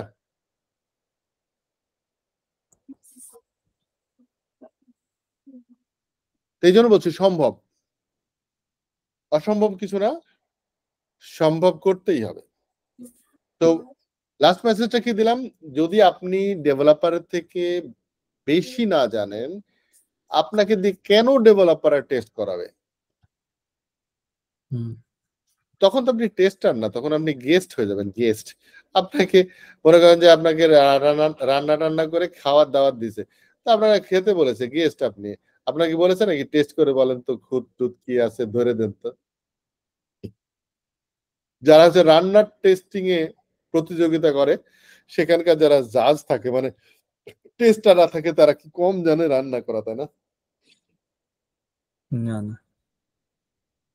তো আপনাকে ওই রকম একটা মানে এলিজেবল টেস্টার হওয়া লাগবে, যাতে করে ডেভেলপাররা আপনার সাথে কথা বললে যেন তারা বুঝতে পারে যে এই লোকটার সাথে অনেক কিছু শেখার আছে, আদারওয়াইজ আপনাকে কেন শ্রদ্ধা করবে সে? অনেক বড় চ্যালেঞ্জ দিয়ে দিলাম কিন্তু এবার। সেই জন্য বলছি প্রথমে অটোমেশন কোর্সের মাধ্যমে আপনারা নট অনলি টেস্টিং, ডেভেলপমেন্টেরও তার মানে প্রোগ্রামিং ল্যাঙ্গুয়েজ শিখতে হচ্ছে। এবং আমরা কিন্তু প্রোগ্রামিং ল্যাঙ্গুয়েজ শুধু টেস্টারদের জন্য 1 দিন 2 দিনের কোর্স রাখি নাই। জাভা মোটামুটি প্রায় 10, 20, 30 ঘন্টার জাভা হবে, যাতে করে আপনাদের ডেভেলপমেন্টের যে মানে যে স্কিলটা এইটা হচ্ছে মজবুত ভাবে যেন তৈরি হয়। জি স্যার। ঠিক আছে? জি স্যার। আচ্ছা, নেক্সট ডে থেকে যেটা হবে সেটা হচ্ছে যে আমি জাস্ট ইন্ট্রোডাকশন করলাম সফটওয়্যার টেস্টিং এর উপরে। নেক্সট ডে তে যেটা করবে তাসিন, জাভা দিয়ে শুরু করবা না গিট দিয়ে শুরু করবা?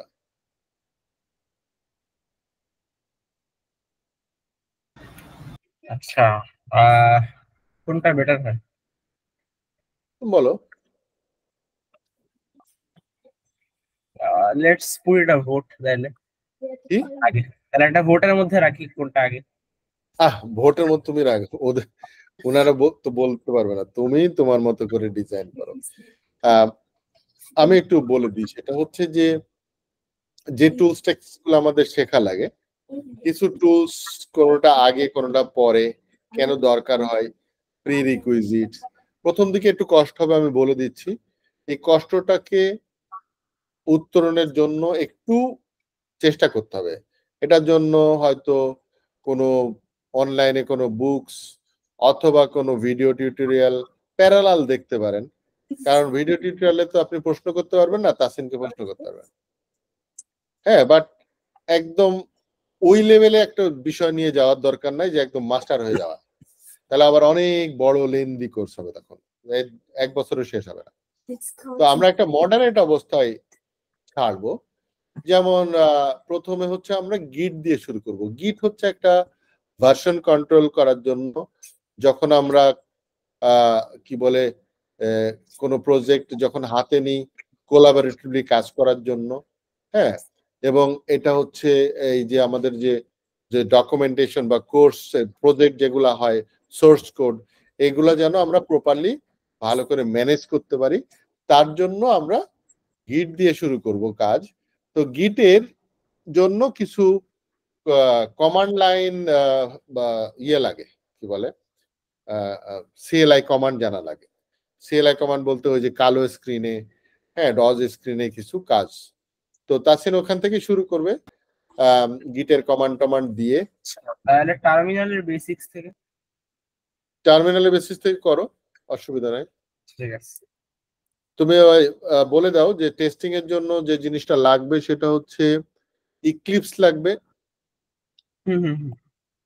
হ্যাঁ, ইক্লিপস ইনস্টল করা লাগবে, জাভা ইনস্টল করা লাগবে, গিট ইনস্টল করা লাগবে। যেগুলা প্রথমে দরকার সেগুলা সামনের দিন থেকে, এখনই না। ওনারা যেহেতু ইউএসএ আছে, প্রচন্ড ফাস্ট নেটওয়ার্ক, তাই না? নেটওয়ার্ক আছে মোটামুটি স্যার, ভালোই আছে। তো জাভার হচ্ছে কোনটা 17 ভার্সনটা ইনস্টল করতে হবে। হ্যাঁ, তাসিন কিছু লিঙ্ক টিঙ্ক দিয়ে দেবা যে, আচ্ছা তাসিনকে আমি ওই যে মেসেঞ্জারে অ্যাড করছি, মনে হয়েছে কিনা মেসেঞ্জার চেক করি। আমি অ্যাড করছি, এদিকে অ্যাড হয়েছে কিনা আমি জানি না। ইনভাইট বন্ধ দেখি না তো ইয়ে ইনভাইট আমি করছি। আলামিন এটা কি স্যার দেখতেছি যে দিলেও হবে যদি হোয়াটসঅ্যাপ থাকে, বাট দেখি মেসেঞ্জার থাকলে চেক করতে পাইতে পারি। আচ্ছা, আরেকটা হচ্ছে যে আমি গুগল ক্লাসরুমের তাসিন ভাই অ্যাড হয়নি, হয়নি না? না মেসেঞ্জারে তো গ্রুপে অ্যাড করলে তো অটোমেটিক্যালি অ্যাড হয়ে যায় না? না, ওটা আমি মনে হয় অ্যাডমিন না, এই জন্য হয়তো আমি পারি নাই। হতে পারে। আলামিন আমাকে তাহলে অ্যাডমিন বানায় দাও, যাতে করে আমি অ্যাড করে দিতে পারি। জি স্যার দিছি।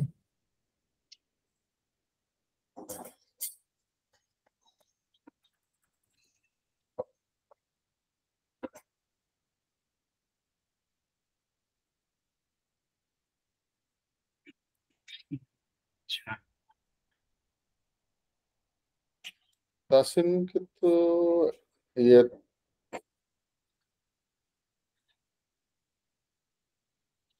আচ্ছা, আমি একটা গুগল ক্লাসরুমেও গুগল এটা link পাইছেন? গুগল ক্লাসরুম সরি জিমেইলে দিছিলেন না? জিমেইলে তো এরকম কিছু আসেনি মনে হয়। গুগল হ্যাঁ তাসিন দেখো তো, এটা টাচ করে লগ ইন করো তো। মেসেঞ্জারে? হ্যাঁ, মেসেজ, এটা মেসেজ দিছি।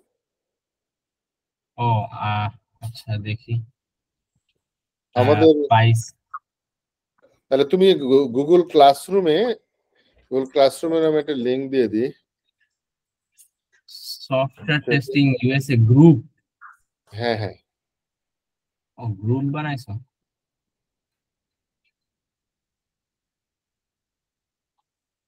আচ্ছা, ও আচ্ছা, হ্যাঁ, আমার ফেসবুকে আসছে। অ্যাকচুয়ালি আই ওয়াজ এক্সপেক্টিং যে মেসেঞ্জারের কোন একটা গ্রুপ হবে, কিন্তু এটা একটা ফেসবুকেরই আলাদা গ্রুপ। ফেসবুকে দিয়েছি। হ্যাঁ, আচ্ছা, ও হ্যাঁ, দেখো তো। মেসেঞ্জারে একটা গুগল ক্লাসরুমের লিংক দিয়ে দিলাম সবাইকে, দেখা যাচ্ছে না? জি তাসিন আসবে। মেসেজ দিছি একটা। আচ্ছা, জি স্যার আসছে। হুম ওই গুগল ক্লাসরুমে তাসিনও জয়েন করো গুগল ক্লাসরুমে, যাতে তুমি যে সমস্ত ইনস্ট্রাকশন গুলা দিবা গুগল ক্লাসরুমে দিয়ে দিও। আচ্ছা, আমি গুগল ক্লাসরুমে জয়েন করছি। ওকে, আমি কি তোমার অ্যানাউন্স করতে পারবো না ক্লাস ওয়ার্ক গুলা? আমি তোমাকে গুগল ক্লাসরুমে অ্যাড করো হও, তারপর আমি তোমাকে টিচার বানাই দিই। অ্যাড হয়ে গেছি আমার মনে হয় না আমাকে টিচার দিয়েছো তুমি, আমি ক্লাস ওয়ার্কের ভিউ দেখতে পাইতেছি। আমি আগে দিইনি, এখনো দিচ্ছি দাও।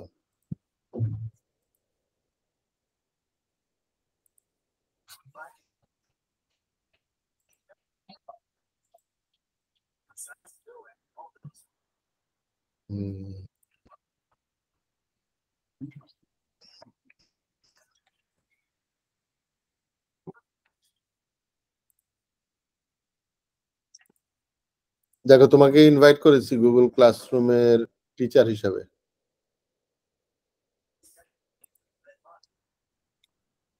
মেল গেছে মনে হয় জিমেলে। দেখতেছি।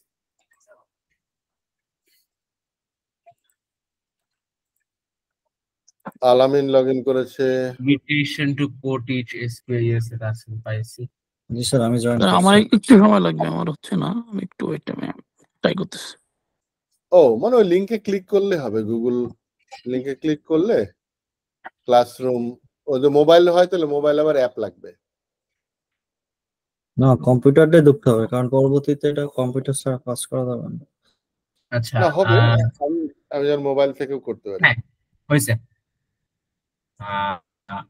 হয়েছে ফাইনালি। হয়ে গেছে। এই যে সাদিয়া হয়েছে।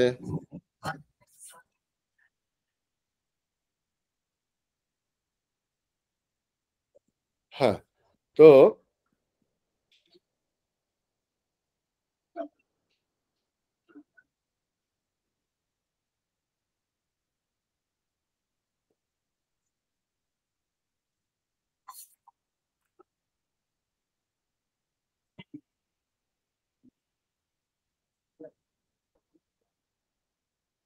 স্ক্রিন শেয়ার করছি। আচ্ছা,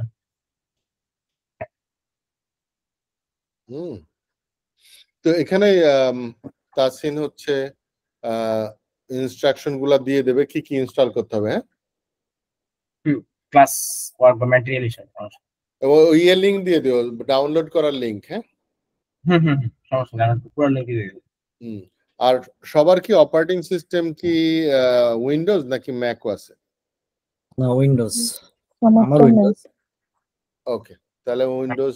তাসিন কি উইন্ডোজ? আমারটা ম্যাক। আমি লিনাক্স। সাদিয়াপুরটা ম্যাক। জি। আরে মানসারে, আচ্ছা, অসুবিধা না, আমিও ম্যাক ইউজ করি, তো সমস্যা নেই। ম্যাকের জন্য ল্যাপটপ নিছি, ম্যাক কিনতে চাইছিলাম, তো পরে এইগুলা থিঙ্কিং করে আর কিনি নাই, যে যেটা ইউজিং করি আগের থেকে। আগে না, ওই যে আমার ম্যাক যারা ইউজ করে তারা উইন্ডোজে কষ্ট হয়, আবার উইন্ডোজ যারা ইউজ করে ম্যাকে কষ্ট হয়। আমি দুটো ইউজ করতে গিয়ে মাঝে মাঝে উল্টা ম্যাক ইউজ করলে আপনাকে সবকিছু অ্যাপেল ইউজ করতে হবে, ফোন থেকে শুরু করে সবকিছু। এটা আমার মনে হয় ম্যাক জিনিসটা হচ্ছে প্রেজেন্টেশনের ক্ষেত্রে ঠিক আছে, কিন্তু মোস্টলি ম্যাকের প্রাইসে যদি একটা ভালো ডেস্কটপ কিনা হয় অনেক বেশি লাভবান হওয়া যাবে পারফরমেন্সের দিক থেকে এমনি ম্যাকের থেকে, যদি ম্যাকের মানে মিনিমাম প্রাইস রেঞ্জ যদি চিন্তা করি। ওকে, তাহলে আমি আজকে শেষ করি ওরিয়েন্টেশন ক্লাস। কারো কোনো প্রশ্ন আছে কিনা? প্রশ্ন নেই, কিন্তু কিছু আবদার আছে, মানে আবদার বলতে কিছু চাওয়া পাওয়ার আছে। সেটা হলো স্যার, আমরা তো 3জন জয়েন করছি, আর একজন জানি না, বুঝতেছি না কেন জয়েন করিনি। আমি কথা বলে দেখবো নি, হোপফুলি 4জনই। এখন আমরা নেক্সট ক্লাস গিটহাব থেকে শুরু করব, জানি না কোন জায়গা থেকে শুরু করলে, কিভাবে শুরু করলে ভালো হয়। এটাই বলবো যে আমরা যেন কোনো জন স্কিপ না করে, মানে কাউকে ফেলে রেখে যাইতে চাই না। যে মানুষ আমরা 4জন এখানে, যেগুলো আমি বুঝলাম না ওটা স্কিপ করে চলে গেলাম, বা সাদিয়া আপু বুঝলো না, বা মিলন আপু, আমরা 4জন একটা ফ্যামিলির মতো করে ভালো করে সুন্দর করে জন্য শেষ করতে পারি। আর তাসিন ভাইকে এটাই বলবো যে অনেক কিছু আছে না বুঝি, অনেক কিছু আছে বুঝবো না, যেন ফাস্ট না যায় বা রেগে না যায়, বিরক্ত না হয়। কারণ এখানে সবাই আছে, মানে ম্যাক্সিমাম দুইজনই আছে ধরেন নন ব্যাকগ্রাউন্ড। আমি ব্যাকগ্রাউন্ড তাই বলে যে আমি জানি এটা না, আমারও এই প্ল্যাটফর্মটা নতুন আমার জন্য, অনেক কিছু আছে বুঝবো না। আর বিশেষ করে জাভাটা আমার শেখাই হয়নি, আমি জানি না। ওই যে একটা কথা আছে, আপনি বলছিলেন যে ভয় একবার ঢোকাই দিলে মানুষের ওই দিকে যায় না। যখন আমি ইউনিভার্সিটিতে পড়ি তখন কিছু ফ্রেন্ড থাকে ভালো, কিছু ফ্রেন্ড থাকে ওই যে ক্ষতি করার, তো আমি ক্ষতির মধ্যেই পড়ছিলাম। তারা এমন ভাবেই আমাকে বুঝাইছিল যে জাভা জিনিসটা অন্য কিছু। তো আমি জাভা কোর্সটা তখন অপশনাল ছিল, নিলে নিতে পারো, না নিলে না নিতে পারো। আমি তখন জাভা টোটালে স্কিপ করে চলে আসছিলাম। তো এখন বুঝতেছি যে জাভাটা স্কিপ করে আসলে কি ক্ষতিটা হয়েছে। সো জাভা সম্পর্কে কোনো মোটামুটি নলেজ নেই, বাট অন্যান্য প্রোগ্রামিং ল্যাঙ্গুয়েজে মোটামুটি বেসিক্যালি একটু ভালো ধারণা আছে। শুধু জাভাটা আমি একবারে নতুন। তো জাভা যখন শেখানো হবে তখন মানে আমি বলবো যে অনেকেই আছে, অনেকেই না সবাই আছে, আমরা বুঝি না, যেন একটু ওইভাবে করেই শিখাই। আপনি একটু স্যার বলে দিবেন, হ্যাঁ ও তো শুনতেছে, সমস্যা নাই, যেন বিরক্ত না, না হয় ওই একটু। ব্যাপারগুলা তাসিন হ্যান্ডেল করতে পারে। হ্যাঁ হ্যাঁ হ্যাঁ, তো ওটা সমস্যা না। আর ওই তাসিন রেগে যায় না আর কি, ওর একটা বিশেষ বৈশিষ্ট্য আছে, রাগে না। না আমি জানি যে আগে না, ঠিক আছে, কিন্তু তারপরেও ও কিন্তু ছোট, আমরাও তো বড় এমন না, আমরাও ছোট, আমরাও এখনো অনেক কথা আছে যেগুলো আমরা 2 বার 3 বার নিতে পারি না, রাগ হয়ে যায়। তো সেক্ষেত্রে আচ্ছা, অতটা হবে না। ওটাও হ্যান্ডেল করা হবে প্রপারলি। আর হচ্ছে যে প্রশ্ন করতে যেন দ্বিধা না হয় কারো। হ্যাঁ, না স্যার, এটা আসলে কারণ আমাদের এটাই লাস্ট, মানে শেখা আমি যদি থাকে এখানেই হ্যাঁ, শিখতে হবে, না হলে আর কোনো অপশন নেই। সো আমি মনে হয় না যে, জি স্যার। হ্যাঁ, আমি হচ্ছে যে একটা একটা সেন্টেন্স বলি সবসময়, I love those students who are dare to ask silly questions. Hmm, right sir. কারণ সিলি কোশ্চেন যে করতে পারে সে আসলে শিখতে চায়, তার কাছে এটাই হচ্ছে আসলে কোশ্চেন, কিন্তু যারা জানে তাদের কাছে মনে হয় যে এটা সিলি কোশ্চেন। স্যার এই জিনিসটা হবে বিধায় কিন্তু এই পার্সোনাল ভাবে আমরা যে 4-5 জন করছি, না হলে স্যার আমরা তো গ্রুপেও করতে পারতাম, যেখানে 40-50 জন মানুষ থাকে, সেখানে কিন্তু এই এনভায়রনমেন্টটা পেতাম না।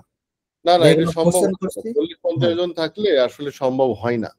হ্যাঁ, অনেকেই রেগে যাবে, বিরক্ত হবে, স্লো হবে। জাপানের এডুকেশন সিস্টেম হচ্ছে 1:1, মানে একজন টিচার তো একজন স্টুডেন্ট। আমি বলবো এর সবচেয়ে বড় ভিকটিম হচ্ছে বাংলাদেশের ক্লাস।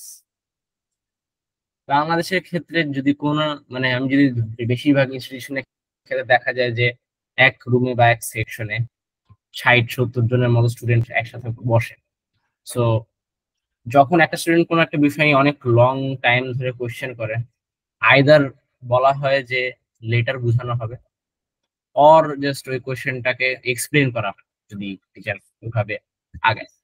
যে জিনিসটা বিদেশের ক্ষেত্রে আমি খেয়াল করি সেটা হচ্ছে আম, এক রুমে বা একটা সেকশনে 12টা সিট থাকে বা 12টা 14টা মতো স্পেস, মানে গ্যাপ থাকে। সো এর মধ্যে রিসোর্সেসও আছে অনেক। সো দেখা যায় যে আহ, এই কোনো কোয়েশ্চেন হলে ওটা নিয়ে ডিটেল আগানো যায় বা এক্সেট্রা। সো বড় বা লার্জ অ্যামাউন্ট অফ স্টুডেন্টস হলে যেটা সমস্যা দেয় যে সবার তো মানে মাইন্ডসেট বা সিনারিও বোঝা যায় না। যারা ধর ব্যাক বেঁচে থাকে তাদের ক্ষেত্রে তাদেরকে অ্যাকচুয়ালি ক্লাসে চিনাই যায় না। যারা ফ্রন্টে থাকে তারা কোয়েশ্চেন করতে পারে, জানতে পারে এটসেট্রা। অনেকে বেশি কোয়েশ্চেন করলে হয়তো ইগনোর করা হয়।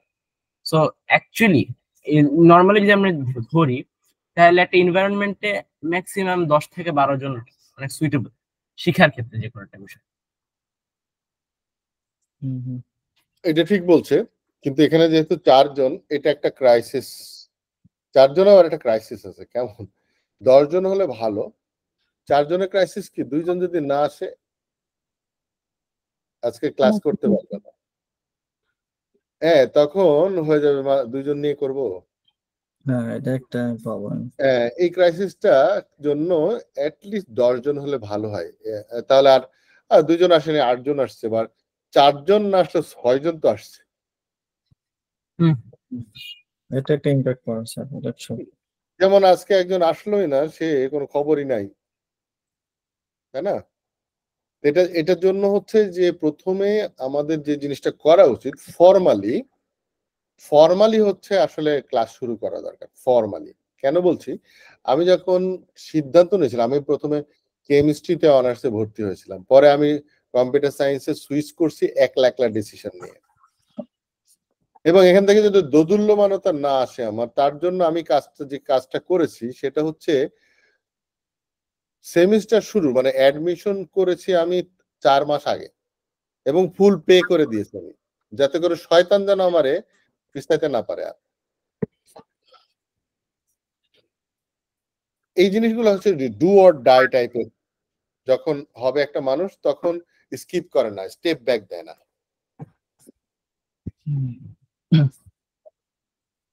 ঠিক আছে তাহলে আজকে জি স্যার। জি স্যার। তাহলে নেক্সট ক্লাস হওয়ার আগে তাসিন তুমি ওই ইনস্ট্রাকশন গুলো দিয়ে দাও, কি কি ডাউনলোড করতে হবে। দেন নেক্সট ক্লাস হচ্ছে আমাদের বুধবারে। আজকে কি বার? সোমবার আর বুধবার, right? হুম। আচ্ছা, ঠিক আছে তাহলে আমি কুইট করলাম। হ্যাঁ, জি স্যার, ঠিক আছে। আসসালামু আলাইকুম। ওকে, ওকে স্যার, আসসালামু আলাইকুম স্যার, ভালো থাকবেন। ওয়ালাইকুম আসসালাম ওয়া রাহমাতুল্লাহ।